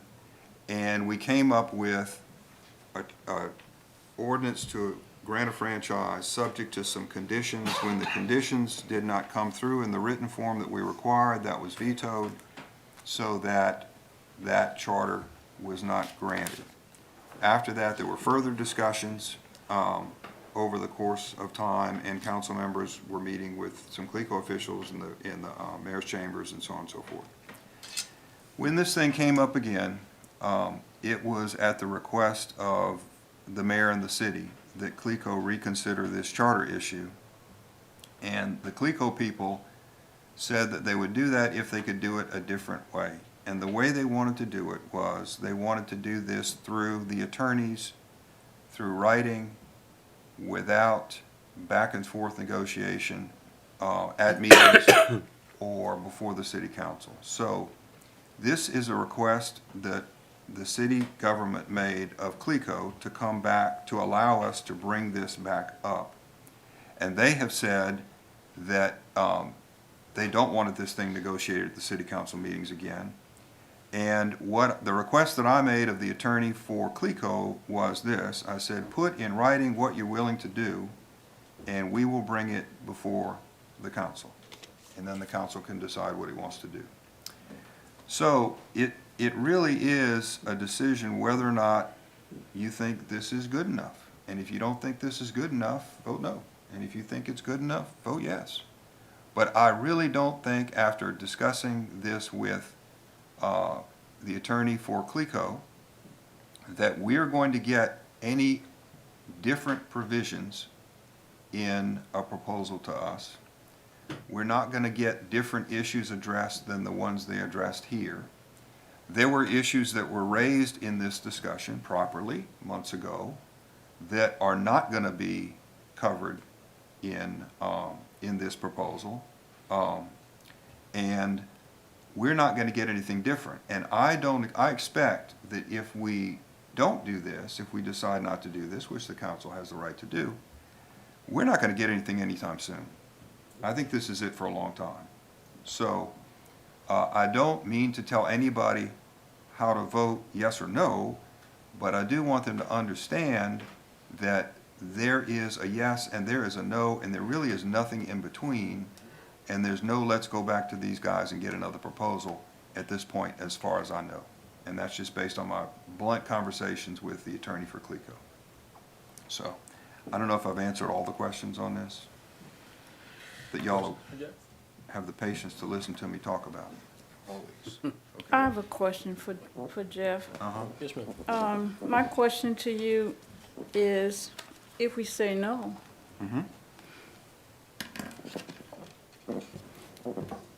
then they won't have a contract. And then what will they do? No, if we say no, they have a franchise for 2 more years. 2 more years. Yeah, for 2 more years. We get that part of it. Okay. But if we say And- no, they're gonna take up all the polls and leave? No, they're gonna sit on their contract for 2 years. And then they will approach us again, and we may get something better, or we may get something worse. So, what I'm saying is, in the short term, we're not gonna get anything different. In the short term. Yeah. And if, I mean, certainly, it's a legitimate choice to say, at this time, you know, if you think this is not a good enough proposal, vote no. I don't think it's a good enough proposal, especially for 2 years early. Whatever we are going to, Yeah, I want to make sure that nobody else has any other questions. We are gonna of have the time. lawyer? Yes, ma'am. Okay. Yes, ma'am, we're going to get there, believe me, but we're not there yet for discussion. Let's okay, I'm just- first, Well, we'll see. since I had the floor. Well, I had a floor for a question. Anybody else have any other questions of Jeff? Okay. Oh, I do, I'm sorry, Yes, ma'am. just thinking. So it looks like this is 3 different ordinances? So the- No. So, no, this is 2 different ordinances. okay, One ordinance grants the charter, and charters are granted by ordinance. Right. That's the law. and that's the one with the 4%, Right. And then there are 2 connected agreements. okay, And the 2 connected agreements are the street lighting agreement. right, And the street lighting agreement is the agreement where CLECO says they're gonna do certain things to light our streets. right, And there's the electric service agreement, okay, okay? And the electric service agreement is where they sell the city electricity for the city's own use. right, okay. I mean, So, and there's so there's a charter ordinance, and then there's a second ordinance that authorizes the second 2 agreements. So the 2 agreements, I'm sorry, I said ordinance, but it's Yeah. 3 different things that we're voting on tonight, although it's 2 ordinances, right? Right. And you don't wanna pass one without the other. It's a package deal. Right, no, I get that, I thought I read that correctly, I just wanted clarification so I wouldn't vote on the wrong thing. And it's different from what was done before, Agreed, because what was proposed before was a 25-year agreement to start at the end of the current agreement, whereas this agreement is a 27-year agreement that starts now. The term runs out at the same time, but it was different. And then the previous agreement said that by granting the franchise, the other agreements that were in place were extended. So it was not the same package of things last time. so if I'm remembering correctly, please correct me if I'm wrong, the previous agreement also noted the, I don't want to call it the wrong thing. I'm going to call it signing bonus for lack of a better term. Signing bonus, although I didn't notice that that was in this agreement anywhere. And so is there a reason why it was left out of these agreements? I don't recall that the number was in, was it February? February. February. I don't think the number was in that set of agreements. Now, No, what I you mean the one saw, from previous, like the one that's currently in effect. I could have, and maybe I'm wrong, that's what I said, correct me if I'm wrong, but I could have swore I read in one The of one these from 20, 20 years ago. Yes. Yep. I thought it was listed in there, and I don't see that anywhere in here, so I just want to make sure that if we vote to move this thing forward, that somewhere we're going to get that number so that we know that that is part of the agreement. Because if we're signing and we don't get that check, then why are we doing this early? well, let me, go ahead. okay. We got a nice letter 20 years ago that said, we're gonna give you this check. I've asked for that nice letter.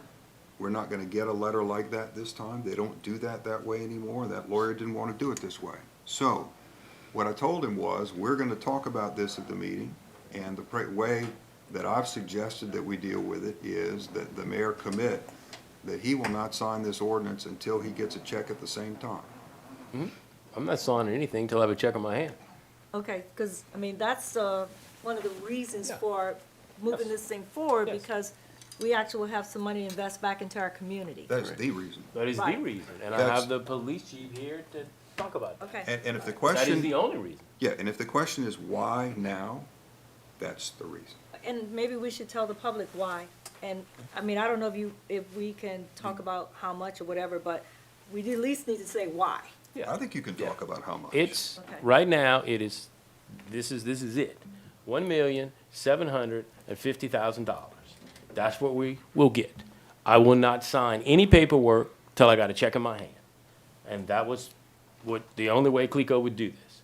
And I'm not, if you don't trust me, you don't trust me, but I'm not signing because I didn't start this. I didn't invite CLECO 3 years early to come and be our partner so that I had money for crime cameras, and that is our main motivation and what those cameras can do to change the direction that our community is going in. That is why I asked them to come on board last year.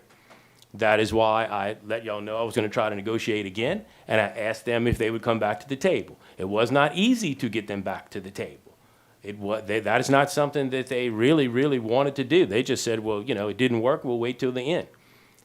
I'm gonna call in my police chief to let you know what we were gonna do with the money.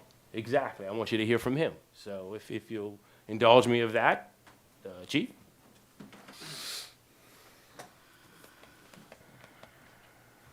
The whole layout? Knock it out. 3 minutes. No. You gotta follow the rules like us.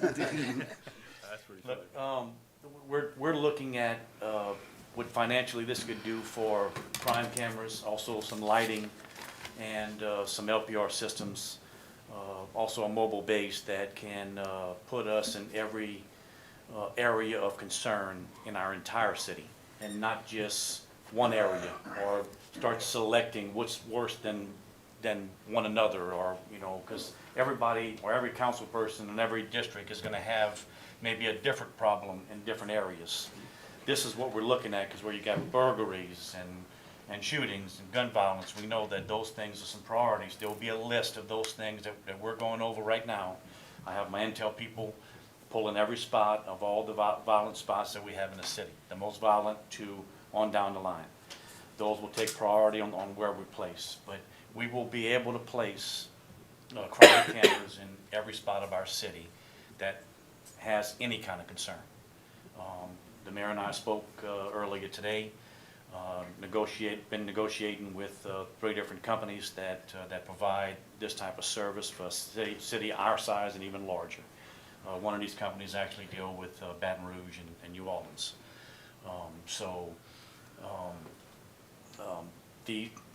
What the monies would do is it would cover our entire spots. We talked on one of the last meetings about, when you talk about in the law enforcement in general, about the attrition of recruiting law enforcement officers and how difficult it is in every city. not just in Acadiana area, but it's throughout the country. This gives us eyes that is very, very extremely valuable. We've invested within our intelligence system. I can tell you that even currently, we've had our intel division that has solved several crimes. You know, our crime solve rate is good, but we want to be proactive with some of this because not only is it just the cameras, but there's some LPR systems and some other stuff that we can be proactive with. It does a lot. I'm going to tell you that 33 years of doing this job, I've investigated from working traffic all the way to homicide and on. This is a game changer. You know, what this will afford us to do as a city and as a police department will be game changing. You know, never before would we be able to do this to this level. You know, and now we have the capabilities with personnel. Our Detectives Bureau is healthy, and our intelligence group is a building that we're building upon that we have already, and we're ready for it. We have the people that have the knowledge and have the ability to run this system. And actually, with the council hopefully standing with us with this, I think that you will make a game-changing move with this. It's that important. Questions? Comments? Yes, sir. I thought I was gonna be first. She can finish. It's Ms. Deidre finish up. Okay, question? Ms. Deidre was still. You have a question for the chief? No. Well, that's what we're on right now. I'd like to, while the chief's up there, I'd like to, if we have any questions for him. All statements. No, any questions for the chief? Yes, ma'am.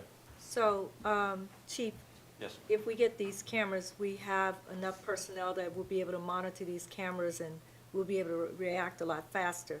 Yes. We'll have a real-time crime center. That is what we're building. We started preparing for this. I say building. We started preparing for this several months ago because I guess you call it the starting edition without the technology. We've had people within that section, it's my fifth section, that are actually able to analyze, pull information from real-time crime centers in Lafayette and other places that currently have them, and we're able to pull information together. So yes, we'll be ready to go. Okay. Because, I mean, crime has ticked up. Yes. We've been having shootings lately. We've had people that have been murdered. We need something. And I know the police officers can't be everywhere, so hopefully these will be eyes when they can't be there. Because we've got to do something to try and control this, because what we want to do is bring people back to New Iberia. And until we actually get the crime under control, it's hard to sell it. I'm 100% agreeing with you, and I'll say it again, it's kind of just put it at it's game changing. You know, it affords our department to have the technology, to have eyes that, you know, not every second of every day can we do it with police officers. They got to be in different places at any given time. I was actually really happy to hear from Mr. Ozine about, because those are the kind of things we want to do more of. You know, because that's community involvement, community policing, and that we can be there and watch the happy days. And that's what we're looking to get back to. Any other questions or Only comments question for the I got chief? is, Yes, sir. the whole 1.7 is going on cameras? 300,000 will go to buy LED lights. We know that we're going to need lights where some of the camera locations are, so that would be a priority, but we're going to spread that money evenly through the districts, and not only just for the cameras, but that way we have more LED lighting immediately. But, so we figured we would take 300,000 to do that. Then you take the 1.4, well, that buys all the cameras, all the LPRs, that buys the poles, because we are going to need some poles. We have about 30 poles right now, but we're going to need more. That buys the first year of the SIM cards. That buys a mobile unit that we can bring all over in hotspots. And 25 LPR cameras? LPRs? Yes. So that's where the money would go to. Mayor and Chief, when you talk about that mobile unit, is that the same kind of unit we're talking about possibly putting over at the new development on Hopkins Street? No, but we're gonna buy one of those too with that. That is gonna be, the only difference between it and the regular cameras, we'll probably have it on like an obelisk, looking structure that says New Iberia Police Department camera, as the bank wanted, as the clinic wanted, so that they know. So that would be one of the permanent locations. But it would be one of these cameras. Think of a festival site, think of, Yeah, a that's what we want the gathering mobile that- for. Oh, okay. That we can pull this mobile to a site and it's basically that pole That'd be goes awesome. up and we're watching everything. And it's surrounding. marked, just like they have them in Lafayette. They put them in high crime areas, areas that are having problems, where they're having shoplifting, those kind of things. They put them in Lafayette, and it's marked, New Iberia Police Department mobile camera unit. In fact, Lafayette just bought 5 of them. Yeah, yeah, I've seen it in Lafayette. yeah. No. Yes, sir. Any city would not pass up on a deal like this. Any city. $1,700,000 that we usually pay people to come do the work. We paying Clico to come give us electricity, we have to pay them handsomely. But they throwing this carrot at us. That's unreal. We never hear of companies that we do business with throwing this big of a carrot for safety. So yes, I remember from when I was small, Clico was here. A lot of people work for him. It takes an arm and 3 legs for somebody else. There's a question in there for the chief? Yes, sir, I said, thank you, sir. Well, no, I'm trying to keep it. But I mean, it's there for the cameras. You're talking about it. And I'm mighty proud that we can have that 1.7 million to push this project along. Also, if I might add, this comes with, would come with a 7-year maintenance contract. So Yeah, it's not just a 1 year or put them up and it's our responsibility. This is actually a 7-year license with the company, a maintenance agreement. Excellent. It's one of the things we want to work out to get beyond even this council. So the cameras would last like 7 years, and then we'd have to replace them? No, that's just a warranty. Just saying that Just a warranty. it'll be maintained Maintained. for 7 years. Now, obviously, technology, It 7 gets years from now, better. who knows where it Yeah. goes? You could replace with maybe a camera or something or whatever it may be at that time, 7 years from now. So- But they're gonna maintain them for 7 years to That- make sure they're up and running properly and nothing if something goes down, they come up and fix it. Okay, so that just means that in our budgeting process, we need to be planning for, After the 7 after the years. 7 years, we need to be planning for putting money in the budget for the police officer to get it. We talked about that, and that's a part of what we Yeah, that's discussed. great. Is we want to make sure that we at least got this can 7 years down the road. Excellent. Because it left us enough ability with the monies that will be available to take care of all of that. And that covers the whole city. That covers the whole city. Excellent. Yeah. All right, thank you, chief. Thank you. Okay, now I'll open the floor up. I'm sorry, Okay. I was a little early. It's okay, it's all right. So, questions, comments? I have a comment, of Yes, course. yes, ma'am. Go ahead. Um, What's that? Oh, you got some time? Okay, well, let's go when you got, I understand you gotta go. It's okay. I'm sorry, I have to go to work, you guys. Oh, no, of course. Okay, See thank you. later. Yes, ma'am. Okay, the 27-year agreement, I really have a problem with 27 years. Our street lighting agreement is only for 15. Why couldn't this agreement be for 15 and they renew at the same time? Well, I'm just saying. Also, for the 27 years, we getting the money up front. You said 1.75 75. And in the 27 years, we're gonna pay them at our $500,000 a year, $13,500,000. And within that time period of 27 years, administration will probably change at least twice. And those people won't have the benefit of what you have, what we have right now, of any money coming in to them to do the things they might want to do with it, possibly maintaining those cameras. I have nothing against cameras. I realize we do need them. I really wish that I had known that this was still going on, the negotiations. The mayor said last meeting that he was negotiating, didn't know that, and he was gonna bring everything to us prior to putting it on the agenda. Well, that didn't happen, so we could work some things out. I don't think we're getting enough for our money. This is kind of like a loan that we're gonna pay back several times over. And had I known, last month, we took $500,000 from the police budget to buy a piece of land for the Pepperplex expansion. That money could have gone toward these things. But I know that the mayor was negotiating, so he's got that on his mind. Well, we didn't know that.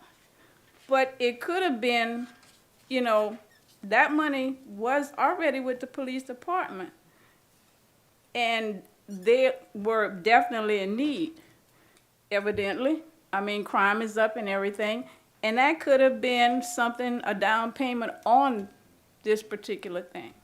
And we wouldn't have to do this 27-year contract that's going to saddle the city for the next 27 years and several administrations in the future. So we're kind of hog-tying them. You know, we're setting them into a state that they may not even want to be in, that they have that they're not going to have any say-so over at all, no input. This contract, we'll probably be, some of us going to be dead by the time this ends. We won't see how it comes out. I understand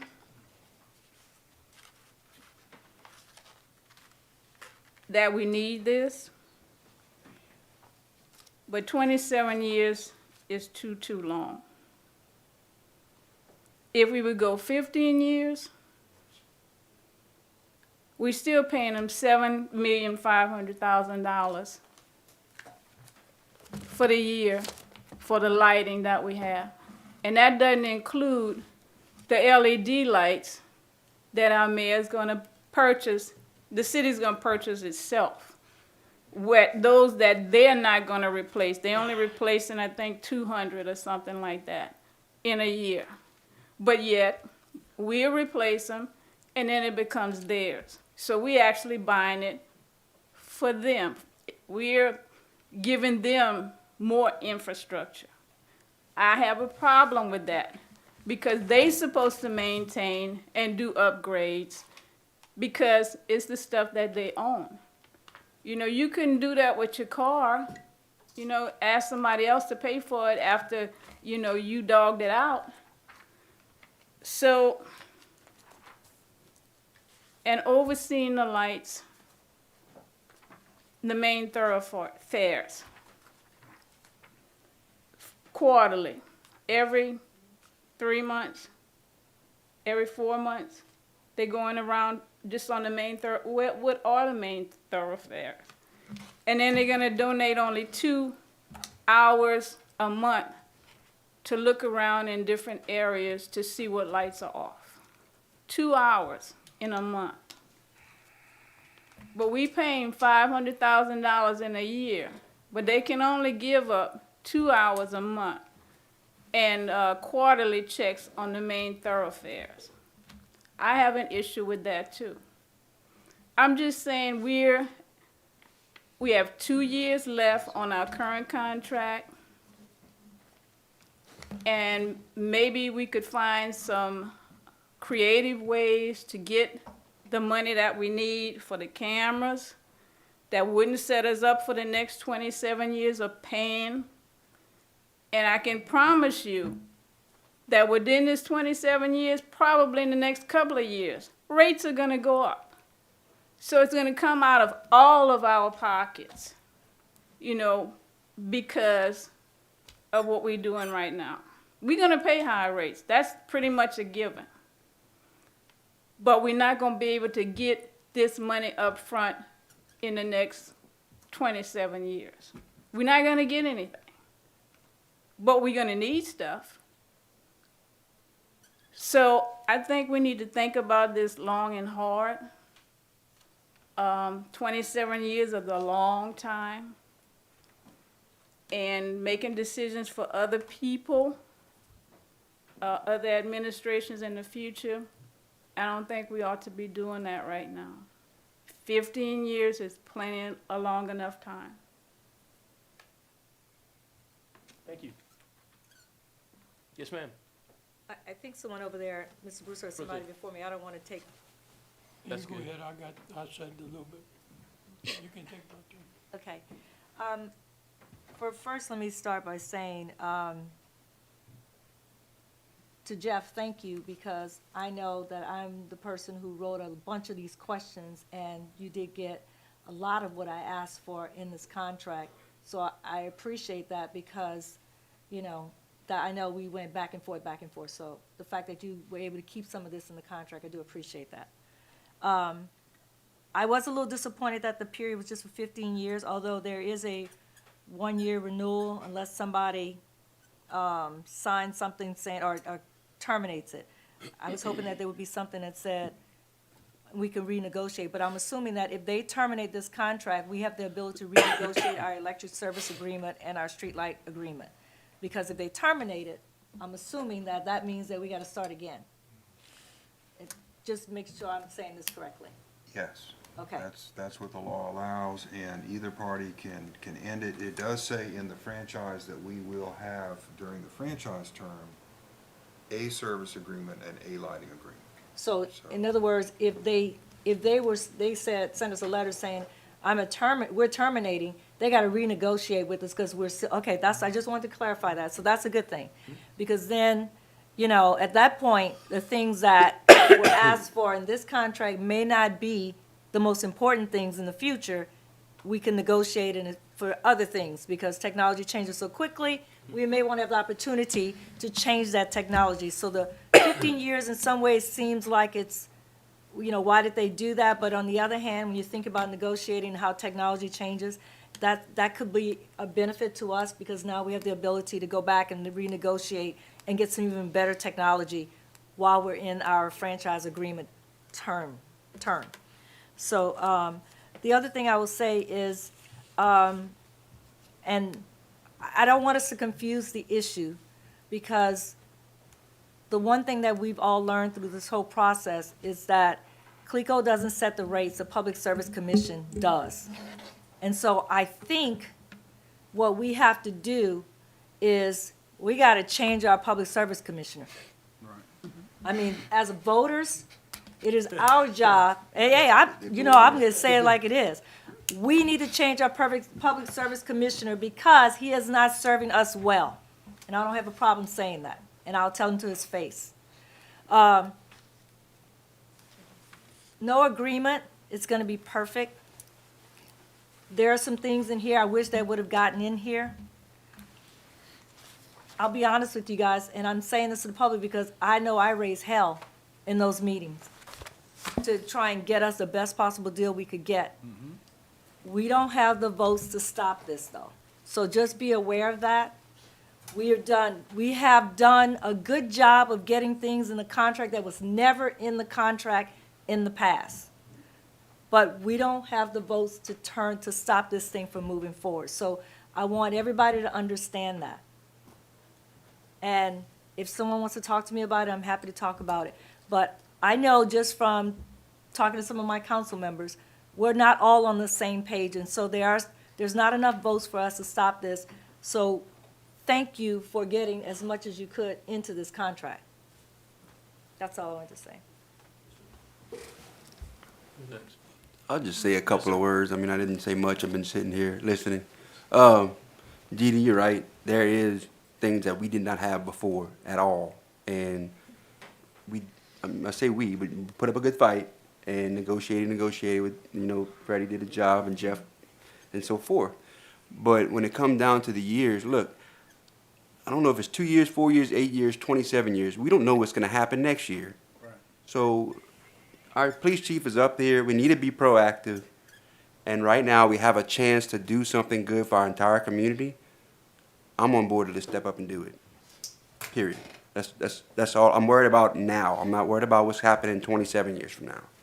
So, that's all I had to say. Thank you. How many, I want to extend it without talking, how many lives will we save having those cameras? That's money you can't talk about. That's what I'm after. Make it safer, where we don't lose lives. Like every day you hear other parishes, every day shootings in 4 or 5 parishes every day. So that's what we're looking at for these cameras, to get ahead of the game or somebody running away from the crime, catch it on camera. Yes, I'm after that money, yeah. Because I think next year, if we don't accept this year, I think next year that money's off the table.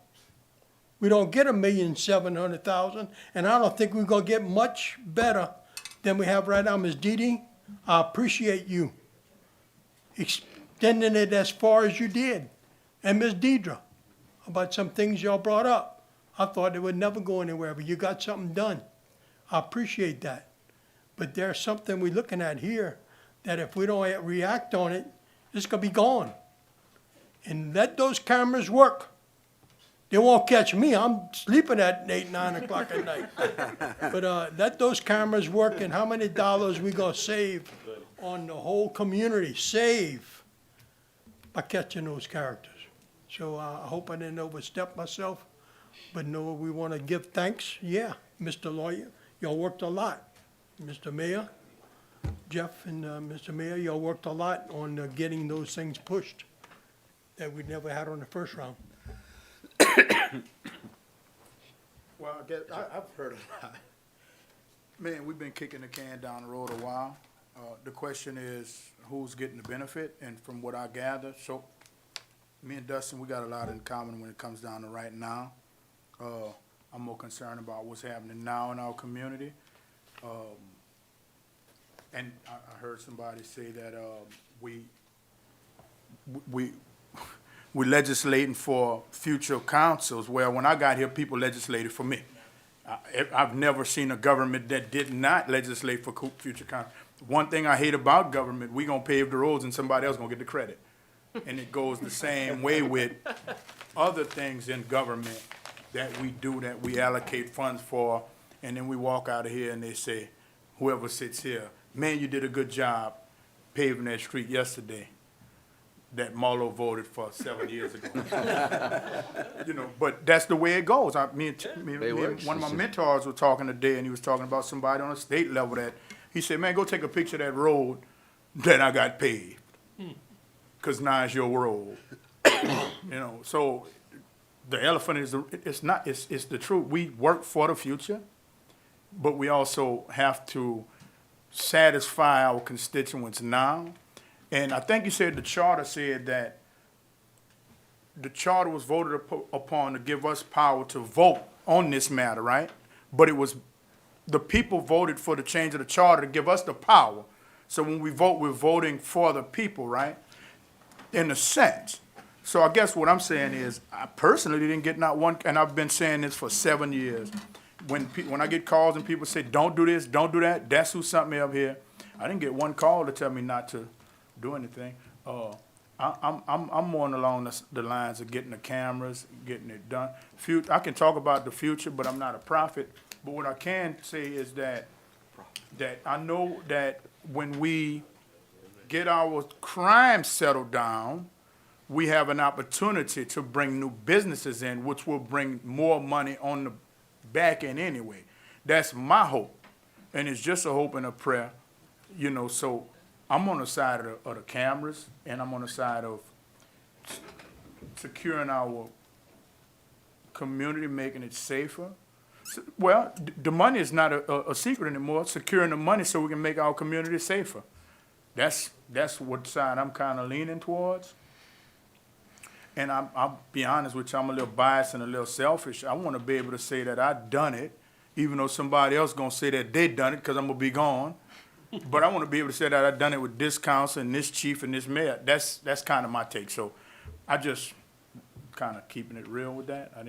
And again, if I'd have had a lot of people, I done had issues where people called me and told me, you know, this is what we want, and I didn't get not one person to call me and say, y'all better not do this, or y'all better not do this, or y'all better do this.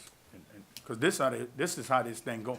Whether you know it or not, this is complaint-driven and constituent-driven all the way to the voting booth when they say, nope, we don't want him no more. Yep, we're gonna keep her. And I didn't get a vote of confidence one way or the other. So I'm gonna vote my conscience at the end of the day and what I think the city needs now. And contracts, hardly nobody wanna do business for a short period of time. That's just my opinion. I don't know, especially corporations, especially the monopoly on the power companies. I mean, it's just, we're in between a rock and a hard place, and, you know, we gotta live with Clico, right? Yes, sir. Because then we'll have another fight on who gonna take over and who, so, I mean, I said I wasn't gonna say nothing, I was just gonna vote, but I want my people to know how I feel. Same here. People know how I feel. Thank you, sir. Yes, sir. So I just might take just a simplistic approach to this, you know. What have we heard tonight? 27 and 2. What do they have in common? Well, 27 is the length of the contract, right? But 2 years from now, none of us will be sitting up here. I was elected up here to make decisions for my community. And I'm in control we are in control of making that decision now for the next 2 years. In 2 years, who knows gonna be up here to make that decision? So if I see an opportunity to better my community, I'm all in for it. And so what I mean by being simplistic is think about it. Just think about what I'm fixing to say. Does this city own the infrastructure in this town? Nope. Clico owns it. We've discussed that, right? Is Clico a reliable source of power to all our constituents? Absolutely are reliable. Do we control the rates to our constituents on electric bills? Ms. Didi just said it. No, we do not. We've all learned that. Public Service Commission. And moving down the line, Didi, we can still argue that. Even though we have a franchise agreement, we can still argue it. Right. And you made a good statement to that. So, are we getting a benefit from signing this deal? We've all heard it tonight, crime cameras. You heard the police chief. Wow, what an investment in our community. That's gonna affect each and every one of our constituents. Not one left out. It's gonna protect every one of them, right? When we have hurricanes or disasters, is Clico here to help us? They're the first ones in town. Don't even have to call them. They got trucks staged at Lowe's, at different areas. They're here waiting to serve our community. That's what we're paying for, ladies and gentlemen. That's what we're paying for. You're getting more than what you think you're getting with this company, right? Do they employ local peoples? Absolutely, they employ local peoples. Most of them are local employees that spend their tax dollars here. Another benefit, right? Are they going to improve our street lightings? Sure. We're making an investment. They're improving our street lightings, right? Are they a revenue generator in our community? Absolutely. They are a huge revenue generator in our community. So of all the things I said tonight, in my opinion only, that checks a lot of boxes that I've been elected to do tonight to serve my community. And a vote yes checks all those boxes tonight. And I'm going to support it 100% moving forward. Now, Mayor, I'd like to call for the question. I'll second if it needs. So, that, They didn't give you a chance to say anything. You might want to say something. I did, but Everybody said. Y'all can give the mayor a chance. I can't now. Okay, now.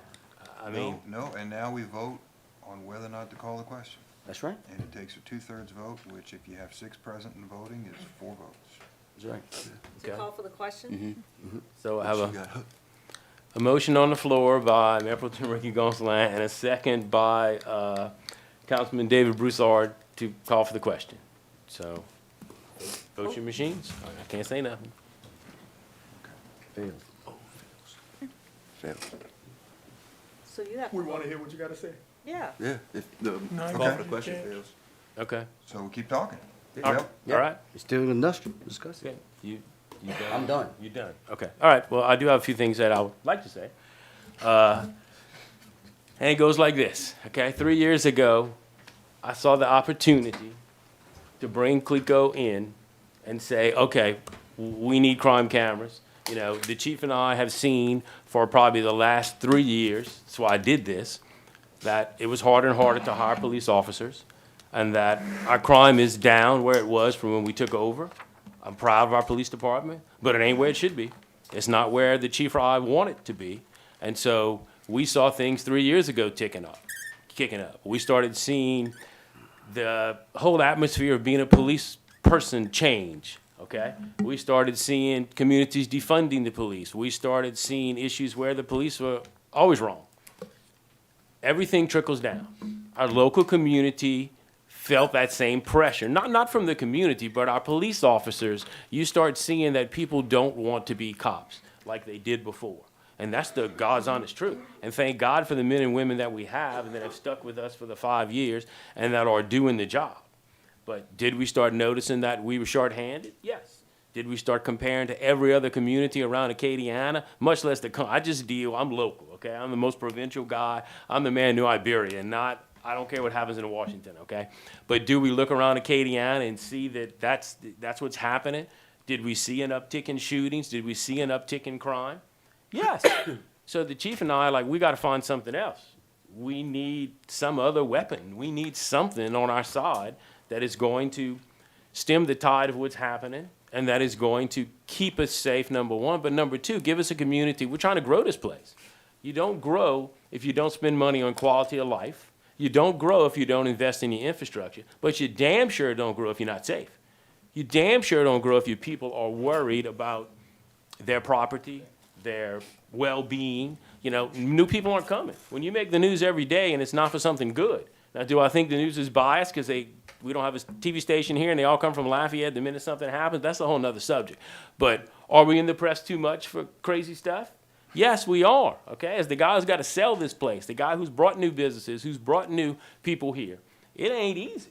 It is not easy at all. So I'm looking for any weapon I can have, any tool I can have that is going to stem that tide and make it better to make the best decision I can for my community. That's what my job is. My job every day is to try to make New Iberia better. And y'all have seen, I try to be creative. I try to think out the box. I find ways to find money. I find ways to leverage the money that we can or the assets we can to do what? It ain't about me, to make this place better. I've always said I'm the mayor for the whole community, and I am. And we have spread out, and I got a council that is second to none. Okay, I was very fortunate to have the same thing last time. I'll break for 1 second. All of the things we might not agree on, Deidre, look at me. All the things we might not agree on this, I did watch those two ladies bring up issues and make some real traction, and we added some things. I'll take a good idea wherever I can. If I can't make it up myself, I'll steal it. Okay, so they had good ideas. This whole council did. That whole process in February was pretty brutal. Brutal for us, brutal for Clico. At the same time, some good things happened. We went back to the table and said, okay, that's why I didn't want to wait. I said, I'm going back to the table again to put some of those ideas in there, to take some of that energy that this council has and put it to work, put it to use. You know, Clico came with a much different attitude this time, but they did come back. So what I'm looking for to make a decision that betters my community, and you're right, maybe, you know, this 1.7 million, I don't have a note on that 1.7 million. That's huge. I can't bond money out if I don't have a revenue stream. This is free money to do what we need to do. At the end of the day, is Clico still going to be our utility provider? Yes. I can't make Clico go away. Is the Public Service Commissioner going to control the rates? Yes. Like you said, you might be able to do something on the Public Service Commissioner level, but those things aren't going to change. Do we still not own any of the infrastructure from 1926 when Mayor LaSalle sold it? No, we still don't own it. So when you look at all of those things, we're trying to make the best decision we can for the future of our community. And I don't want to know what it's going to be like 27 years from now if I don't get my crime under control. I don't know what it's going to be like 2 years from now if I don't get my crime under control. Okay, so if we can't use a tool that's available, and technology is helping and aiding officers, but it's also, I don't want to replace officers, but it's adding more to our crime-fighting army. Any way you want to look at it, they don't need retirement, they don't sleep, the cameras don't go off. We got a 7-year maintenance agreement, so we're going to get them, keep them running for that 7 years. All of those things add to the crime-fighting army that we have. And that's the way I look at it. So the only reason we're doing this, I don't like controversy. I would rather be doing positive stuff. This is positive, but it's positive that it also brings people's opinions that we might not agree, okay? And I love it when we agree. I work very hard to try to keep us as a cohesive unit. But every once in a while, you got to make a decision. That's a tough decision. You got to make a decision that is going to better the community as a whole. And again, I don't want to wait 2 years because I don't know where we're going to be in 2 years. I know where we are right now, and we have issues, and we've had some upticks in crime. Hell, just look at the tire dumping, okay? We hauling off over 1,000 tires every year, okay, and paying for them and paying Public Works to go get them. We're going to book somebody with a camera. We're going to stop the tire dumping, okay? Go ask Joe if it's not affecting his budget by $60,000, $70,000 a year. Just that one issue. The ordinances that we working, the same ladies, okay, that we're working out, and everybody else too, but that we're working our butt on changing ordinances. Well, give me them cameras. I'll go find you. I'll find you. We will be able to find you. And those are some things that are going to happen as a not a direct result, but as another result of having those eyes and ears. You know, I want to clean this place up. Is that important? Yeah, that's economic development. If you're going to get a company here, they want less crime, they want a clean community. All those things, these cameras are a tool. So that's why we're here at this point. So I said my piece. I think everybody has, but where we go from here? Any other questions or comments? I have another comment, of course. Yes, ma'am? Mayor, you know, we work together all the time, and we agree most of the time. On this one, we don't. Yes, ma'am. Because I really think that CLECO's getting off with a lot, and they should pay more. They should give us more. Not just this 1.7, but they should give us more, like every 5 years or something, because of what we put into it. And we know they're gonna be our provider regardless. So they have us and we have them. So we definitely need to work it out. It seems like I'm outvoted tonight, but I'm standing up for what I believe in, and I think what a lot of the constituents believe in, even though they didn't say anything. You know, this is a long-term contract. I think it should be shorter. 15 years is a long enough time for me. But hey, if I lose, I lose, but I said what I need to say and brought up some good points, I think, about money and other issues. Hopefully you take that and you know why I'm gonna vote no. Well said. And we do get along. And we Yes. can have a difference of opinion. That's the whole, this is government at work. That's the way it goes. So, any other One comments? comment. Yes, sir. I stood with those ladies too. But after further investigation and time being at hand, I've come to a conclusion. Yes, sir. Excuse me. Yes, I ma'am. just want to say to the constituents, part of this was we were really trying to get CLECO to maintain the systems. And they are now going to be changing out the regular lights for LED lights, which was a really big deal because in time, we should see some cost savings there for the city. And so that was really important. They're also gonna do patrols, so you guys won't have to call us, or we won't have to go out right at night to see when the lights are out, because they're lights, so they should do it, and they've agreed to do those things.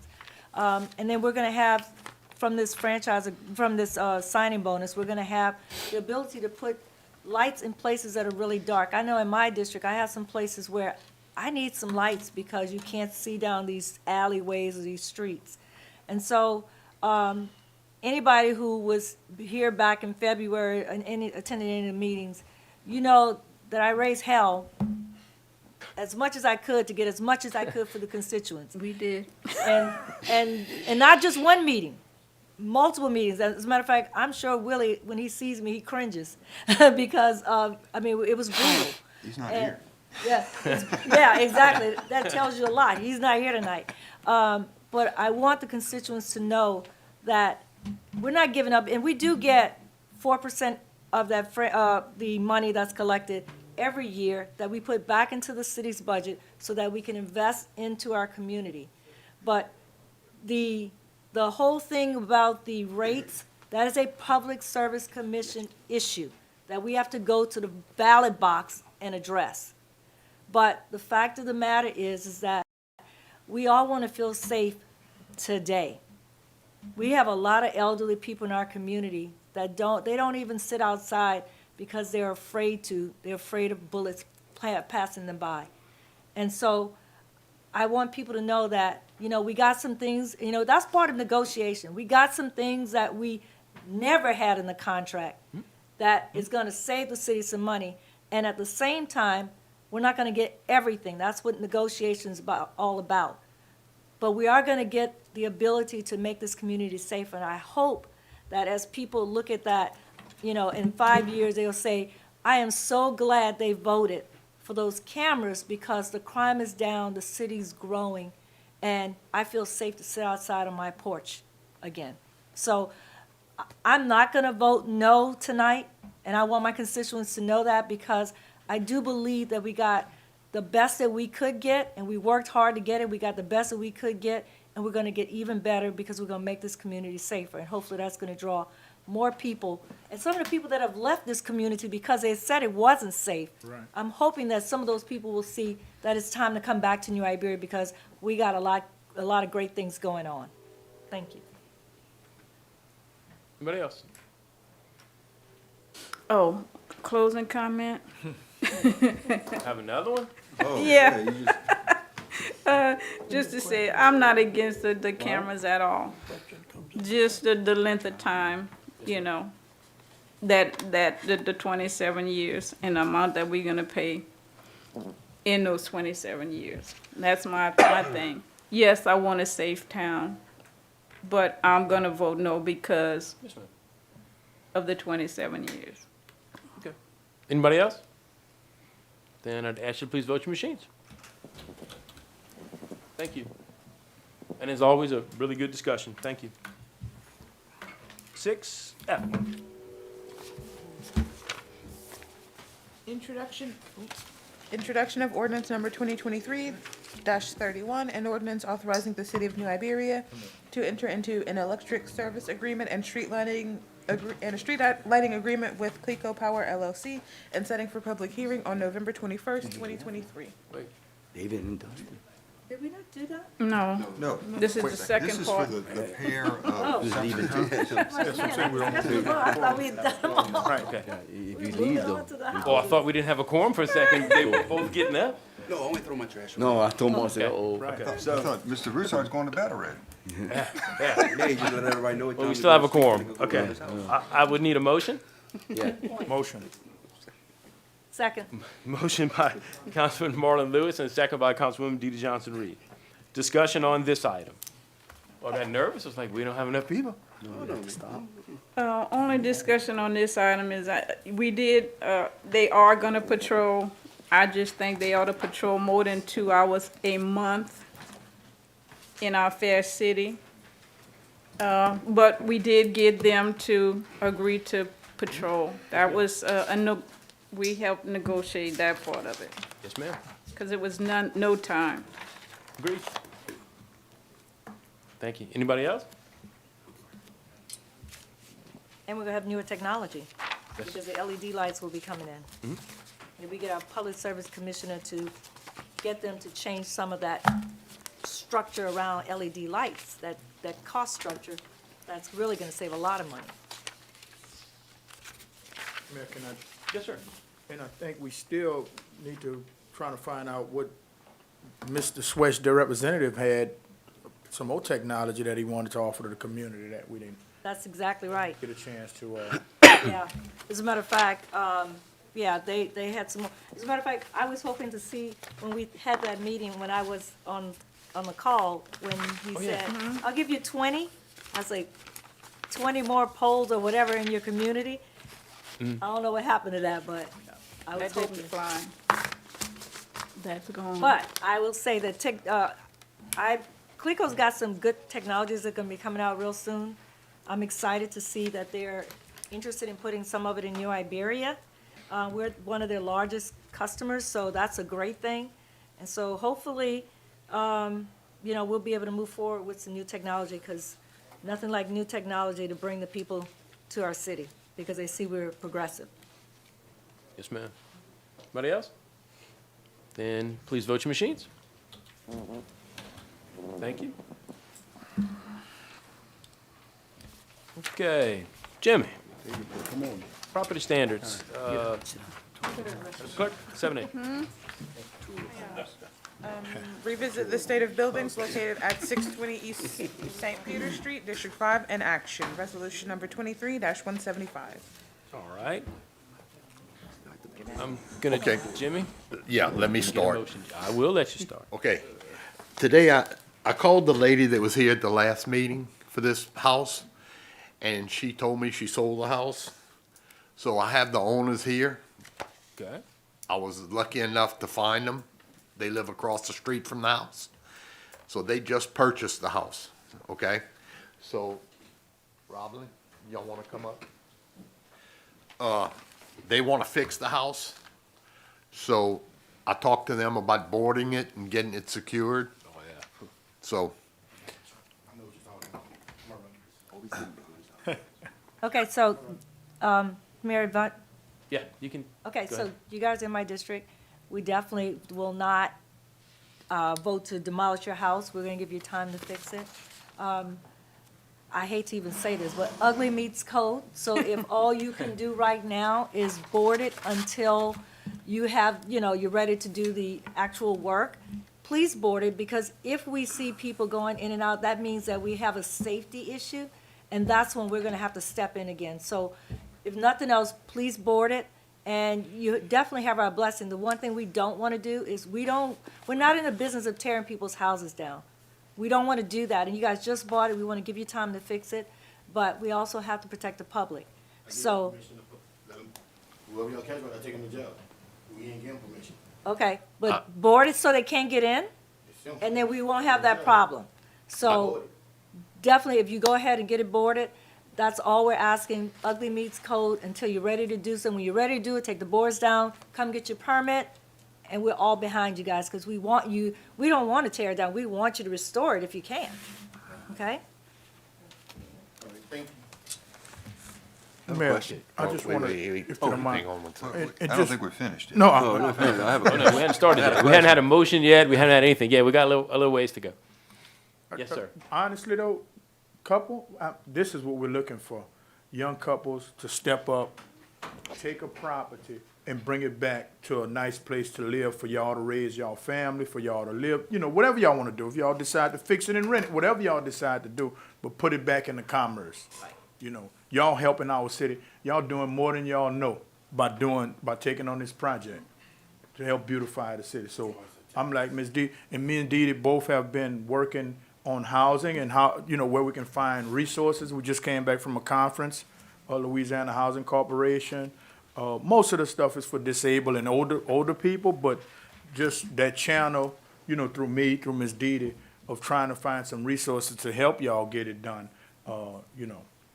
Yeah, please reach out. So y'all did a good Cause job. I had the dude to come in, he about to come re-level it. Okay. The house Okay. gotta be re-leveled and the floors all gotta be gutted out.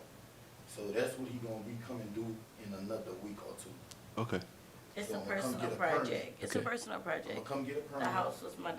dad's. It's I for, figured- it's I a had a child feeling. house. That's the reason why we really brought the sheet. Yeah, we own the house across the street. Okay. And when I saw them tearing it up, I was like, no, I've had enough. of looking at So it. you live across the street? Yeah, we bought Yeah. the house across So you the see the street. homeless, you see the problems, you see the in Problems and of out. people going in But the and out. problem came about the next house that's coming up Yeah, on the That's thing. the That's problem. where it started. yes, ma'am. Can't run him And off. they I can burned run him off of it my several house. times. I understand. I can't stop him And he from told here. them they can be there. I can't stop him from here. He told him that they could be down the street. So I can't do nothing about that. I only could protect my Okay. property and the property across. the Understand. But you're gonna board it up. street. Yeah, I'ma board it You're up. gonna call the cops when you see something, and they will come. You own it. As the owner, you can call the police department and you can run to get those people off of your property, because it's your property now. He said he gonna give him 72 hours. I'm gonna give him, I'm gonna put a notice to vacate on that one tomorrow. Okay. So if the police see anybody there. I'm gonna go ahead and board the door today, when I get back, or tomorrow morning, I'm gonna board the door and the back door, so he can't get in. But please, But how he been getting in, he been breaking the back door down. yeah. Oh, I'm sure. I called him one day, and I almost, Okay, don't, so I'm gonna give you I a understand suggestion. As your council person and want to make sure you stay safe, please call the police. Don't take it in your own hands. Call the police so you don't get hurt. You never know what people are gonna do. 911, they're gonna come, okay? All right. And Billy, use a lot of screws. Use screws. Screws, not nails. Come up with some Yeah, screws, yeah. And the thick wood. because if you could see where the back door picture, you can see the back door picture, I had the board, they took it off, look. Yeah. They took it off. Okay. Oh, I believe it.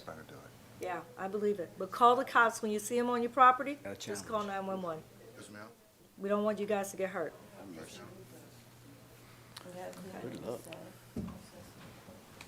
Yes, sir. So what's the action gonna be? Give the owners time. Okay, so is there a revisit? Should be. Yeah, I we mean, have to revisit. Okay.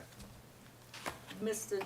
Jim, when would we revisit to see if it's That'll boarded? be option 3. Yeah, it'll be option 3.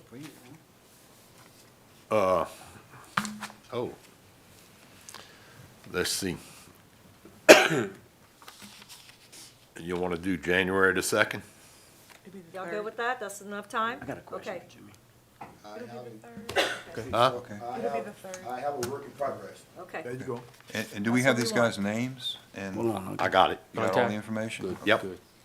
You had a question? Hey, so y'all did talk to Mr. Landry that when y'all go get your permit, y'all gotta get a cost of what y'all, scope of work. We all And you for a gotta, second. gotta meet the, Okay. gotta meet the guidelines that, you know, if the house is, the repairs are above and beyond a certain limit, you gotta bring it back up to code, so y'all fully aware of the rules. Okay, I just wanna make sure, you know, good luck, I hope y'all very successful, we won't be here Restored our to. house across the street. Oh, well, good, then, you know, okay. Oh, yeah, y'all in Perfect. good shape. Then y'all know. All right. Okay, so You know how to do it. I'm gonna need a motion. Well, yeah. I motion. How much, We haven't even, we hadn't voted on Oh. anything yet, so we do need to. I want to make a motion that we give the owners time to repair and we revisit on January 3rd. I second. Okay, we have a motion by Councilwoman DeeDee Johnson-Reed and a second by Councilwoman Deidre Ledbetter. Is there any discussion on the motion? No discussion? Please I just, vote. the Yes, one sir. thing to say, I'm glad they came forward, cause I was, tonight, it was Yeah. like, boom, demo, I because understand. we've been having some serious problems with homeless too. And that is a big target area, those houses, so. It's gonna be Tonight, awesome. demo is on my mind, so I'm glad y'all came forward and spoke and let us know what was going on, because I was ready to I demo. ran. When he pulled up and came to the house, I ran. Okay. Anything right. further? Then that's it. please vote your machines. Thank y'all. Thank y'all very much. hey, Billy, come here, can I give him my card? Yeah, you sure Give him can. my card, man, just in case you need anything I can help you with, man. You know, I catch Yes, sir. You sure can. They want another one? Yeah, I'm gonna come up. Yeah, Do really, they want- really. Thank you, man. All right, good luck, Oh, dude. Lord, it's kind of bent. I'm gonna I make sure. apologize. Okay, All right? Okay. thank you. All right. Our next item, 7B. Revisit the state of buildings located at 626 East St. Peter Street, District 5, in action. Resolution number 23-176. Jimmy? She don't know. She don't know, but she can't talk, she sick. Oh, my God. What do you have to prove? What you wanna know? Do we Well, have, Okay. do we have Yeah, good don't worry notice on about it. I both got it. owners? I got it. Yes. Okay. Go ahead. Yeah, Jimmy? Okay. Both owners were served last Wednesday. Asma came in to get permits. I didn't give them to her after talking to the mayor. I gave her 2 permits, one to board the house and one to demo the back end that was burnt. Okay? Okay. And the pictures will tell the story. Miss Asma, can you come up, please? She's sick. I do, I know, I just, as we have this discussion, I want to make sure she can hear us. Please feel free to sit at the table. You don't have to stand. And I'm sorry you had to come out today because I know you're not feeling well. I will not disrespect you, I'm not coming. Okay, so Ms. Asma, I'm going to tell you that I'm disappointed because you called me last Wednesday to tell me you were trying to get the permit, but we gave you, 90 days to get this done? And so, when was the last time that we met with her? 45 days. Yeah, it was less than 90. It was less than 90? 45 days. Okay, what, Jimmy, you remember the date? September 19th.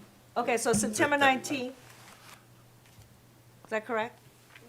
Yeah, that was the last meeting. September 19th. And so now we're in, yeah, November. it's about 45 days. Okay. So you and your husband, or ex-husband, were both served.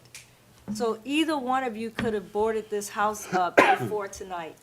And They said I have to have the permit. okay, but you waited till last Wednesday to call me to say I tried before, that you didn't try calling me because I return all my calls. But here's the thing. So, Mr. Jimmy is here. When was the first time Ms. Esmond came to ask you for a permit? Last Wednesday.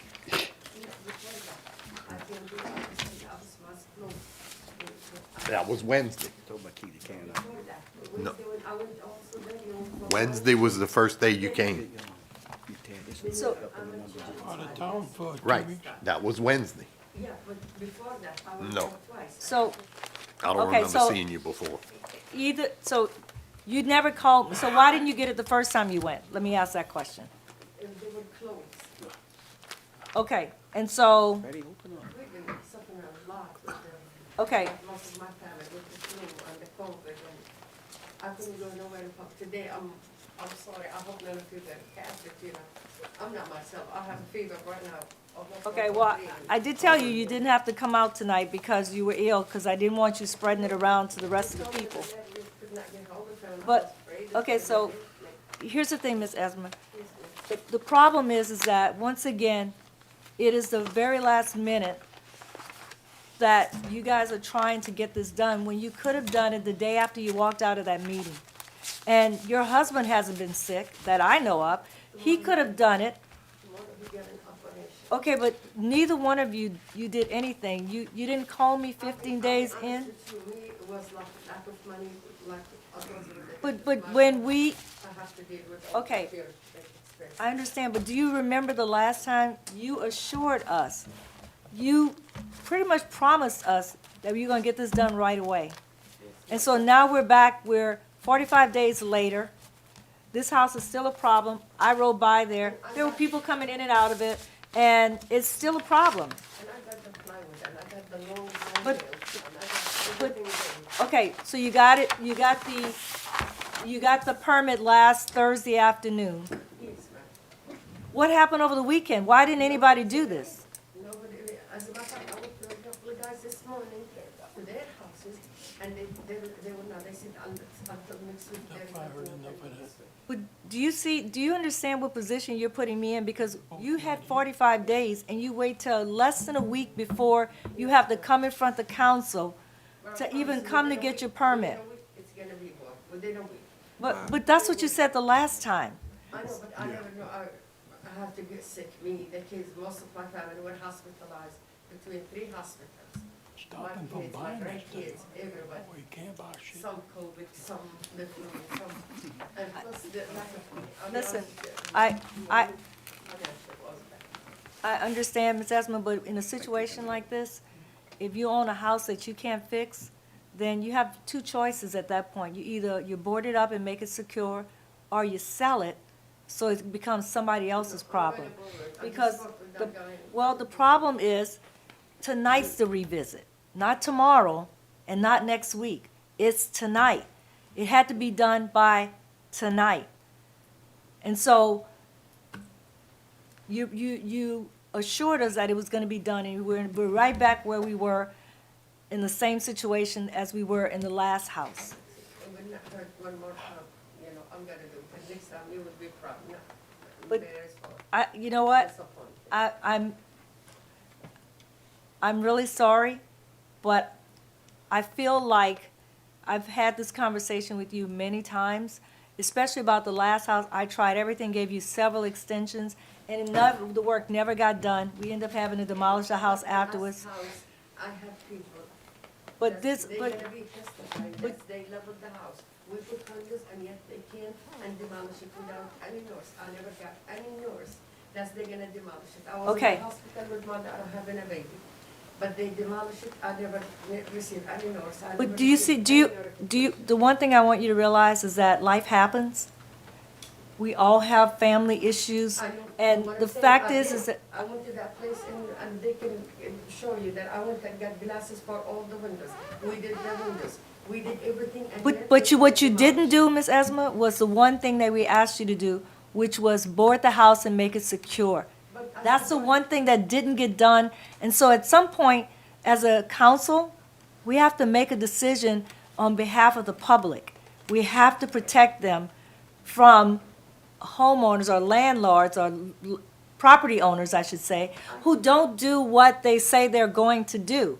And we're in a situation right now with this house, and this house is a problem for every person on this council probably is. I know Councilman Swear and Mayor Pro Tem Ricky Gonsalas we've all received calls, and Councilwoman Marcotte, we've all received calls. They've called me because they got so many calls from people about something in my district. I received calls too, and But do you see so even if you're receiving calls too, what we're trying to get you to understand is that this was important. This was a requirement for tonight, and it's not done.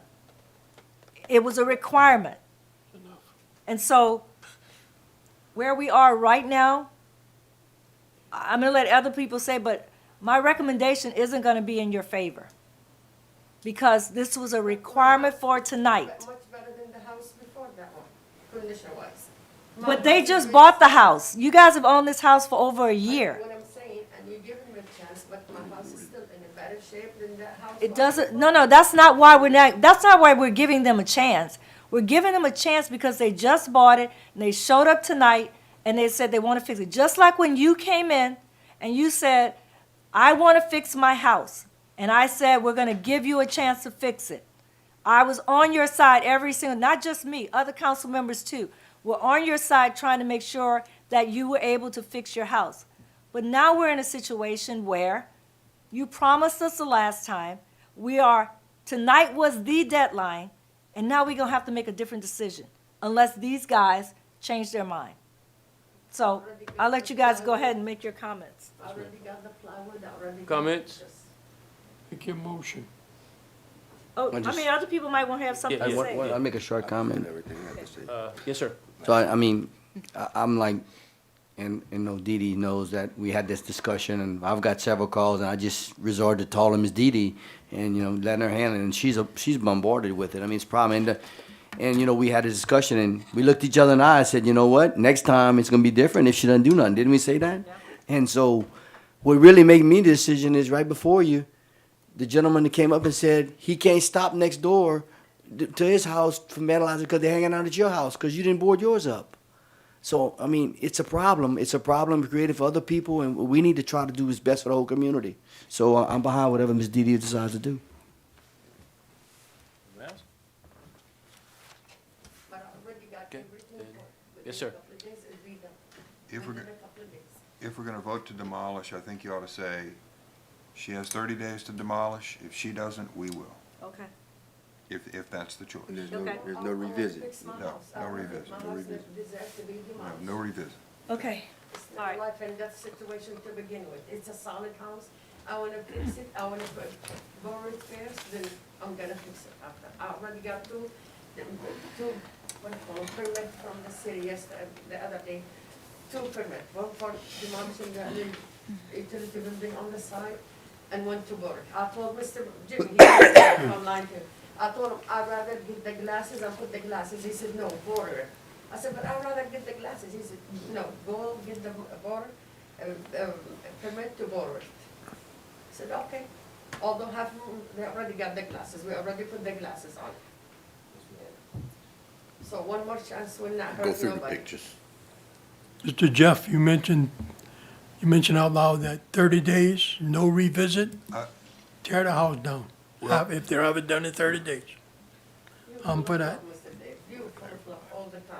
That's why I got so many. We're phone giving you calls. another, we Why voted, they always laugh okay. at you? Why they always It's making not- fun of you? no, and it's not a debate. I said, it doesn't matter. Maybe our accent. Let's maybe. just vote for it. No, what I'm saying is if you're gonna order demolition, you ought to give them a certain amount of time to do it themselves, or we do it. No, I'm I not want saying, my house. I'm not saying you should, that's up to y'all. Yes, sir. I guess y'all probably won't like me. I'm still, You don't believe from me, what I second understand, time? she didn't get the permit when she first went, right? Exactly.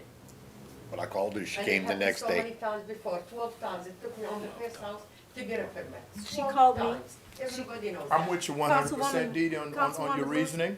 So, 100%. Yeah, so she called me on Wednesday to say that she wasn't able to get the permit. So I called Jimmy, he explained to me what their conversation was. Then I said, well, let me find out more information. So I think I called you, and then you said, you should call Freddie. I called Freddie, talked to Freddie, and Freddie's like, let me find out. He called me back and said, she can go get the permit. I called her back and said, you can go get the permit. She said, I'm babysitting my grandkids, so I am not gonna be able to get it until tomorrow. So I'm like, okay, but you need to go as quickly as you can, knowing the meeting was Tuesday. But the fact is that permit could have been bought on September 19th, 20th, or 20th, The meeting was the sorry. 19th. 20th. Okay. I promise, I told you. I told you to call That's Jimmy. the problem. Because they called Jimmy. Oh, you told me to call Jimmy? That's what I Oh, told you. okay. Okay. But I had already talked to him. I Right, called that's what you Freddie, told yeah. Sorry. I That's will okay. not deserve a second chance. I will do it this time, and I will not disappoint you. My- All my- people in this world, I will not disappoint. My thing is, and I know y'all probably won't like this, but I've gotta be from the heart. My thing is, what is 30 days gonna hurt? I'm just gonna say it. What is 30 days? I know we're giving her more time. What is 30 days gonna hurt to let her board it up because of the conditions of her conditions? I mean, 30 days in the demolition process, just to me, from being up here 7 years, 30 days just hasn't been 30 days is like a week. I mean, really. So that's always my thinking. If you couldn't do it in 45, you're probably not gonna do it in 30. But if you do it in 30, then hey, we gave you some grace. That's all I'm saying. And maybe I may give too much grace. But I'm one that missed a lot of deadlines. And that's what it's about. It's about a deadline being missed. I miss a lot of deadlines. I done missed deadlines that cost me money. I'm like, man. And I'm the complete opposite. And I've been, listen, but I've also called my credit card company and say, hey, listen, I'm a day late. I'm sorry. Sure, Mr. Lewis, we'll overlook. So for me, it's about us having the power to allow her, because it's about a deadline, 30 more days to board it up.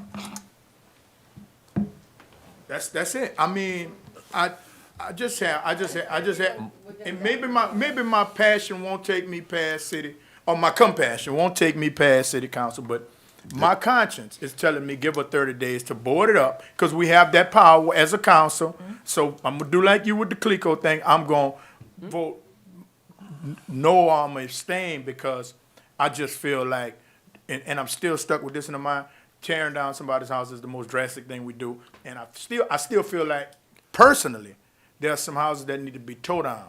Now, I'm gonna do a little chastising, too, Ms. Asma. You said y'all don't, I hate this, but I got to do it. You said y'all don't have any money. Okay. I didn't like that.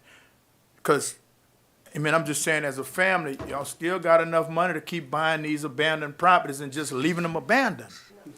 So, I mean, and I know I don't want to connect you to the other person, because I think y'all legally disconnected. But Not I in think this y'all legally situation. disconnected, but, They both own this house. okay, well, they connected to this one. Yes. So It's either just one so of them much, could it's have just done so, it's so much of a mess that, and I'm basically voting my conscience and my compassion for people like you who are saying, and when I say like you, somebody that's coming up and saying, hey, basically what I hear, with everything I hear, I need one more chance. That's what I hear. And I'm a person of, not just one more chance, I'm actually a person of another chance. Because I done wore out all my first and second and third chances. I'm gonna tell you straight up. Grace, God's grace has been sufficient for me. So I'm gonna always show grace when somebody cries at, and excuse the expression, cries at my feet and asks for help. And that's just who I am. And when I see BS, when I see it, it's like, it's over with. But I have to give this speech even when I see it. I have to give it because I want you to know that I'm on your side for now. Can't sway this council. And the only thing I'm gonna try to get them to understand, because we've been fighting demolition for 30, I got some houses in my district that I want down, that are horrible. They are horrible. So I got those two things on my, I got the compassion for not wanting to see people tear down their houses. I'm feeling the couple that said, hey, this house is next door to you. But I'm saying, okay, well, they gotta fix theirs too. No disrespect. Both of them is in the dilapidated condition. So if I'm fixing the blue one, then I'm giving you 30 days to board up this one so these people don't run into any problems with your house being open and boarded up properly. I personally, I will never, ever say, oh yeah, I got you on this. If a board comes off of that house, and this is me, if a board comes off of that house, or, I done heard it all. Oh, they keep breaking it in. We need more police. I don't care what happens. I'm voting to demolish. If the council finds favor with my comments and say give you 30 days, which is actually a week in government. It's a week in government. That philosophy. Yeah, we got time. It's a week in government. Down, that's it. And so, but whatever you guys do it. I'm gonna vote my conscience, and I'm not gonna. I believe it's the holidays, I believe it's second chance of life. Thank you. When we ask the good Lord to forgive Dustin had his people, hand up we first. know. You covered yourself, Marlon. Just talking. Oh. They talking. I It's don't. okay. Okay. Okay. Finish, Mom? I'm done. Thank you, sir. You have the floor. Okay, so Marlo's right. 30 days in government is pretty much Is that a a new week. philosophy? That's a good philosophy. But I'm gonna say this in respect. When I get phone calls from a friend of mine or a business person that actually has a business on that corner, on the opposite corner, and constantly has an issue with homeless demolishing his property, and he knows they're coming from that house because he sees them every day. But that's a problem. 30 days is too long, in my opinion. So my opinion, we gonna see. It's gonna be if it is to be voted and we don't go with the demo, we're gonna be right back here. I might be out of here, but because I won't be here January 2nd. But that's right, I will be out of here. Not might. I just, what kind of message are we sending to the people that own businesses or people that live here and do right? The same message I'm getting in my neighborhood when I got 5 houses I've been wanting down for 7 years. Put 'em up. What's the difference? You got a point. The same. But What's I the just, difference? One at a time. we've been having that. We've been having this issue for so long, and it's There's the a same. house on the corner on the corner of, right across from Hung Seafood. That house should have been torn down. Look, I have some in District 6 And guess too. what? The only reason they didn't tear it down I still have the is floor. because the only reason it didn't get tore down is because it kind of got rented. Watch this. It got rented before the time frame, but it was on the list. But guess what? I'm just saying, the house is owned by Norris Raider. The house in my neighborhood is owned by. So that I'm means saying, so when I hear who got the houses floor. are bond, when I hear who owns houses, it bothers me. I'm like, okay, so he can pass with this raggedy, you know what house in my neighborhood, but you follow what I'm saying? I get what you're saying, but what I'm getting at, Dustin did have. I still have the floor. So what I'm getting at is, so we're just gonna keep doing that? Okay, we're gonna keep that house up because you got 5 over here. I'm gonna keep that house because I got 6 in District 6. I mean, what kind of message are we sending? We've been sending that message. Yeah, Dustin. one at a time. Look, I've been up here voting no, like, this is enough. Right. And I've been, like, I stick by And that, be that's my, compassionate. that's my conscience. Just like you have a conscience, like you have a conscience, I have a conscience. Somewhere down the road, it's got to stop. It's only getting worse. And we just keep on giving them more days and more days and more days.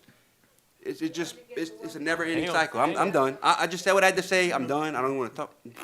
Thank you, sir. Thank you. Thank you. Yes, ma'am. Your Okay. hand's next. and Yeah. David Broussard. My Councilman. Yes, ma'am. I would be in favor of giving her till our next meeting to board up. Cause she said she had the plywood and she had the screws. So by our next meeting, which is in a couple of weeks, everything should be done. I can't do service in 2 weeks. What you mean you can't do service in 2 weeks? Just thinking. I cannot send her a letter, Dr. Adele a letter, because if they don't claim them, which they don't do, I can't get the letter back for good service. So it has to be, 30 she days. has to be served today, Well, here at the meeting. okay. If you give her 2 weeks, she has to know that in 2 weeks at the next meeting, it's coming back up. She has to get with Dr. Adele and tell him, in 2 weeks, it's happening. Because I cannot get a postal letter back in 30 days, much less 2 weeks.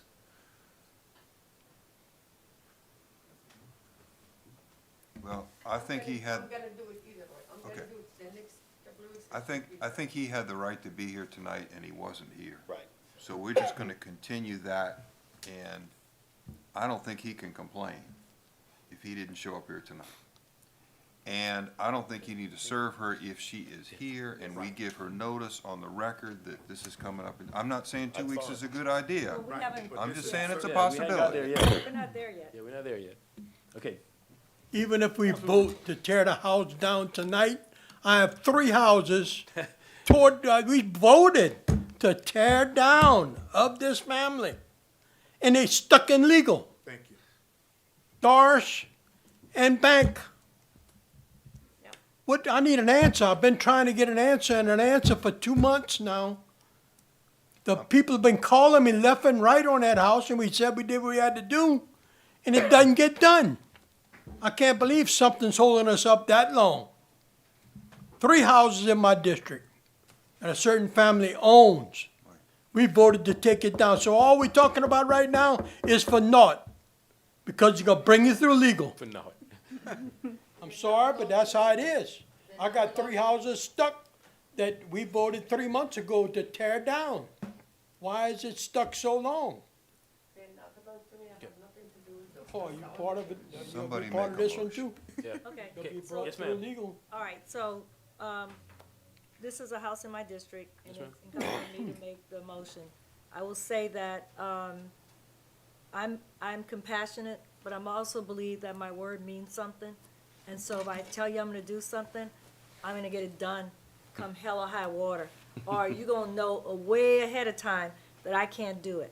And so, tonight, I am making a motion that we order the owner to demolish the house, and there will be no revisit on this. Am I saying it right, Jimmy? Yeah, Jeff? yeah, you order her, yeah, in a certain 30 days to demolish. 30 days for the owner to demolish with no revisit, and if it's not demolished in 30 days, I ask that the council also vote that the city proceeds with demolition. And I'm doing this because, one, Ms. Esma, you gave me your word, it didn't get done. Your husband isn't here, it's his house, listen, I get it, but the fact is that life happens to all of us, but we still have responsibility. This is a safety issue. This is a safety issue for the community. And so you had since September 20th to get this done. But, so I have to do what I think is right, not just for you, but for my other constituents. And I really, it hurts me to have to do this. It hurts me to have to do this, but I have to. And so my motion, I've made my motion. All right, so we have a motion. Do we have a second? I'll second. Okay. One more last chance would not hurt. We have a motion on the floor by Councilman D. Johnson Reed and a second by Councilman Dustin Swear. Y'all cannot keep on demolishing my stuff all the time. No Why? other discussion? What is it about me that you have to do? Then The please last vote your time machines. Not you. Who was ready to go? Vote your machines. He even know, Mr. James know. Okay. Thank you. No, I'm gonna go to my house and nobody gonna demolish my house. Y'all keep on doing that to us. Y'all killing us with that. Bring it to the legal. So much prejudice in here, so much hateful from Mr. David and Mr. Gosselin and Miss- Mr. Sweet. We Ms. moving on. Esma, Too much this hate. has done. nothing to do No, that's with too much We done. hate. anything We done. other You than, get phone calls, I got phone calls too. We done. My God, the prejudice, my God, they hate y'all, my God, this, my God, that. Well, I don't. He's happy with that. I don't because hate he's you. doing that to us. I ma- can't, the house does not need to be demolished. No. sorry, Ms. We Esma. done. We The done. house does not need to be demolished. Item 7A. I will not. I mean, I will not allow nobody to 8A. demolish my house. That's my house. Item I'm sick 8A. like a dog, and I had to come over here out of respect to all of you. Kevin My house does Durant, not need one more chance. God give people chances, and y'all do not. God himself give people chances. We moving I on. ask you by the name of God to give me one more last chance. My house will be bought by this week. I cannot do it. I Item must 8. die before I come over here. Kevin Durant to present budget to actual reports for November 1st, 2022 through September 30th, 2023. Kevin? Hello, council. Good evening. Give me a second while I pick up my computer. Such a prejudice people. You see the hate from Mr. Bruce because he hate my ex-husband, he hate me. What do I have to do? What do you have to do? You're gonna have to get her. Yes, ma'am. She needs to go. Yeah, she just needs to So, go. all right, She's gone. as She's we gone. have done in the past, we'll do things in summary. Is that okay with everybody? Okay, if we go in summary? Yes. Yes. Yes. I'm Give, sorry. give us a summary. It Yeah, was, I know. my Me neither. It's, we all distracted. Summary. Apologize. How you doing, Kevin? So we're, You good? I'm good. Just trying to bring a little light into the room here. Dustin, it's kind of late to butter him up. Keep going, Kevin. After all that, I'm glad to see him. Been a long night, Kevin, let's roll. Been a long night. Yes, Okay, 3 Mr. hours. Sunshine. Through September 30th of 2023, it's 11 months, bringing it to 91.67% of the budget. General fund budgeted revenues 23.8 million, we're at 20.9 million, leaving us at 87.79% of our revenue. Expenses 29.7, budgeted, actual is 23.5, putting us at 79.28.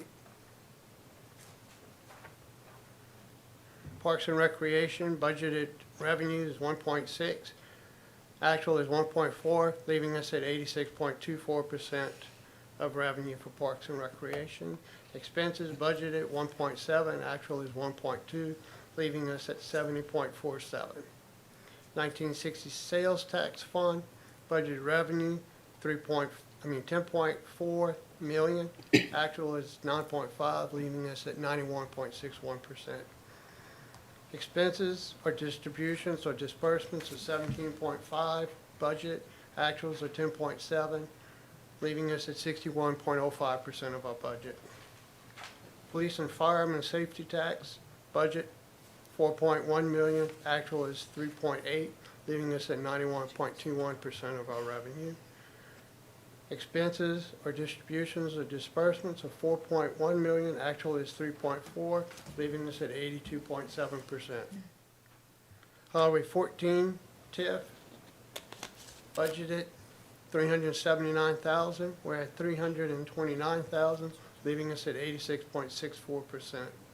Expenses budgeted 600, oops, Sorry. Yes, ma'am. I just, any reason why we're like 5% lower than the revenue we projected for the TIF? Is it a collection thing like what's going on before? no ma'am. What is Okay. happening is this is we still haven't had a full year, and what has happened, or I've seen, is we had entities that paid the tax Yeah. in a prior year and found out they were not responsible to pay it, so it was Okay, refunded so it's or the same sent issue as back. before. So we take Yeah. the hit this year. Okay, all right, cool. So I'm hoping next year, all that, everybody knows what they have to do, and we should see an even amount. Okay. Expenses, so I was on Highway 14 expenses. 311,000, 611,000 budgeted expenses. We're at 2.6 million, which leaves us at 43%. And the reason That's for that is we had 500,000. those numbers are wrong though, right here. No, ma'am. We were supposed to distribute 500,000 for, the boring underneath the highway. Yeah, for the For Love's Truck Love's. Stop. Remember we And made a that deal didn't with the happen. Love's Truck Stop? No, I'm just saying on here, But it's not the our number. number's saying $2,645.90. Correct. That's what I'm So saying, all that that's number's been wrong. hit is, the only thing it's paying Yeah. for now is its share of the collection fees. You just said 2 million though. Yeah, you said 2 Right, million, that's but why this is it saying could- You 2,645. said 2 million, that's why she was. I'm Yeah, sorry. because we don't have 2 million. Yeah, I'm like, I Yeah, know I'm that's not why I- seeing that number. I thought you were talking about the percentage. You're No, no, right. no. So it's 2,645,000. Okay. Leaving All us at 0.43%. Right. Wait a minute. What did, say that again? What's the number? $2,645.90. 90 cents. Okay, all right. I just wanted to make sure I was hearing you correctly. I thought you said 1,000, like, some, Oh, he said million. 100,000. He That's said what. million. Okay. At first, yeah, I thought he said 2 million. I'm like, okay, I know I'm not seeing that number. He did say 2 We're million. good now. I'm sorry, Kevin, we're good now. Been a long night. Finished trail TIF, budgeted revenue, 24,000. Actual is 30,000, putting us at 124% revenue. Expenses or distributions, $213. Actual is $230, leaving us at 108.04%. Pepperplex TIF, budgeted revenue, 723,000. Actual is 719, putting us at 99.47%. Of revenue, disbursements, 720,000. Actual is 609, leaving us at 84.24%. Pepperplex, budgeted revenue, 4,600,000, or 4.6 million. Actual is 1.2, leaving us at 25.87%. Expenses of 5 million. We're at 4 million, leaving us at 71.93%. So, why is our budget number so high for the Pepperplex compared to the actuals? I mean, that's like a $3 million, $3.5 million that's our- difference. That's what we That's the talking. project. That's the project, I think. Right. As of that point, there was 3 million I had put in, which Capital was gonna be the Capital outlay. Capital outlay came in. receipt Okay. of the bond, Well, bond money. The bond is what I'm saying. but Okay. it's, Capital in, Yeah, outlay. same thing. Bond money. it's already in there, and it was recognized in prior. So it's getting, it's gonna be adjusted out, Okay, and you'll see it in October. okay, good. All right, that's what I'm. So a that's what- bond- Just There's was an like, adjustment that we needs to didn't be even made. open, where's the revenue, but it's the bond. Yes, Yeah. the bond goes in and out, you know, it has to No, go I in. know, I Yeah, just, yeah. there's gonna be an adjustment. I was just Right. looking for that. I'm like, okay, that doesn't make sense, okay. Yeah, Sorry. no problem. Math brain is going crazy. Good catch. Public Works Fund, budgeted revenue of 3.6. Actual is 2.9, leaving us at 79.57% of the revenue. Distributions is 3.6. Actual is 2.6, leaving us at 72.77%. Sorry, fu- sorry. Maybe you just might wanna tell me when the numbers like this, because Public Works Fund, I mean, is there a reason why we're lower than where we should be? We should be at 91%, we're at 79. Okay, so Public Works had some projects and some capital outlay it was we budgeted for. It did not happen. Public Works funds, what it's receiving, it comes from general fund. I am not allowed to distribute funds to Public Until Works if the they project. don't need it, Okay, good, all right, thank you. okay? I know you told me that before, but my brain's fried today. Garbage fund, 4.2 million, actual is 3.8, putting us a revenue at 92.31%. Distributions or expenses of 4.2 million, actual is 3.6 million, putting us at 86.37% of our budget. Section 8, vouchers, budgeted revenue of 1.4, actual is 1.6, leaving us at 112%. Distributions of 1.4, actual 1.5, leaving us at 106.37%. Wastewater, revenue of 7 million, actual is 7, wait, before we go there, wastewater, I've pulled out funds that, wastewater's revenue or incoming is, majority of it is grants and bonds. And we had originally budgeted for that to be, it's a reimbursement. So what actually happened is this is telling me that what we collected on sewer fees was actually higher than what we projected. Oh, good, okay. Well, And then the maybe good. expenses was 7.5 million, actual is 6.6, putting us at 88.83%. And you have any questions? Questions, comments? Like your projections on. Ask mine Right on along the 11 way. months. Right on for 11 months. Thank you. Yep. All right, now we have Councilman's remarks. I'm gonna start on Dustin's side. Yeah, You thank only you. have so many more of these. I don't know, what, 4, 3, something like that. But no, tonight was a very long meeting. I don't have anything to say tonight, so I appreciate that. Thank you, sir. Thank you. I wish I could say the same, but I do. Okay, so I just want to remind the public that we're going to have a mobile market in the Weston Park this Friday from 10 to 12. It's being sponsored by Councilman Lewis, myself, and Ashley Orfe. And not only are we going to have the mobile market, but we're going to have a wellness thing going on. So you can come out. Iberia Comprehensive is going to be giving out vaccinations, flu shots, all of those things. And so we're asking the public, please come out. As far as the mobile market is concerned, they're going to be selling vegetables and fruit. They're also going to have cooking demonstrations going on to show you how to cook the vegetables. And they're going to be dirt cheap. So come out there. If you have an EBT card, they accept EBT. The lady told me that if you come and spend $15, you're gonna go home with a ton of groceries. So we're asking people to come out, take advantage of this event, and then please come and get your flu shot, come and get your vaccination, come and have your blood pressure checked. You haven't had it checked in a while. Come in. I think they may even do diabetes checks. So please come out and enjoy this event. You know, if this goes well, we'll have it again, because we realize that the West End is a food desert, and what we're trying to do is fill that gap with this little program. So come out this Friday from 10 to 12. Senior citizens, come out, and then, you know, enjoy this event. I just want to announce our Neighborhood Watch is going to be on Tuesday, November the 14th, this month. And we're going to have the Thanksgiving dinner that we normally have in November. So everybody is invited to come on out. Our mayor would be our featured speaker at the watch. It's on my calendar. It's on your calendar. So it's 6 o'clock on November the 14th at the Slimer. Come on out for Thanksgiving dinner. Thank you. Yes, ma'am. You have I'm one more? sorry, I have It's okay. one more announcement. I apologize, I forgot to make it. So the Downtown Neighborhood Association has a raffle going on to fundraise so that we can do more work in the community. We are raffling off a Generac generator, not the kind that's installed like, you know, in your yard, but it is a Generac generator. The tickets are $5. Please contact me.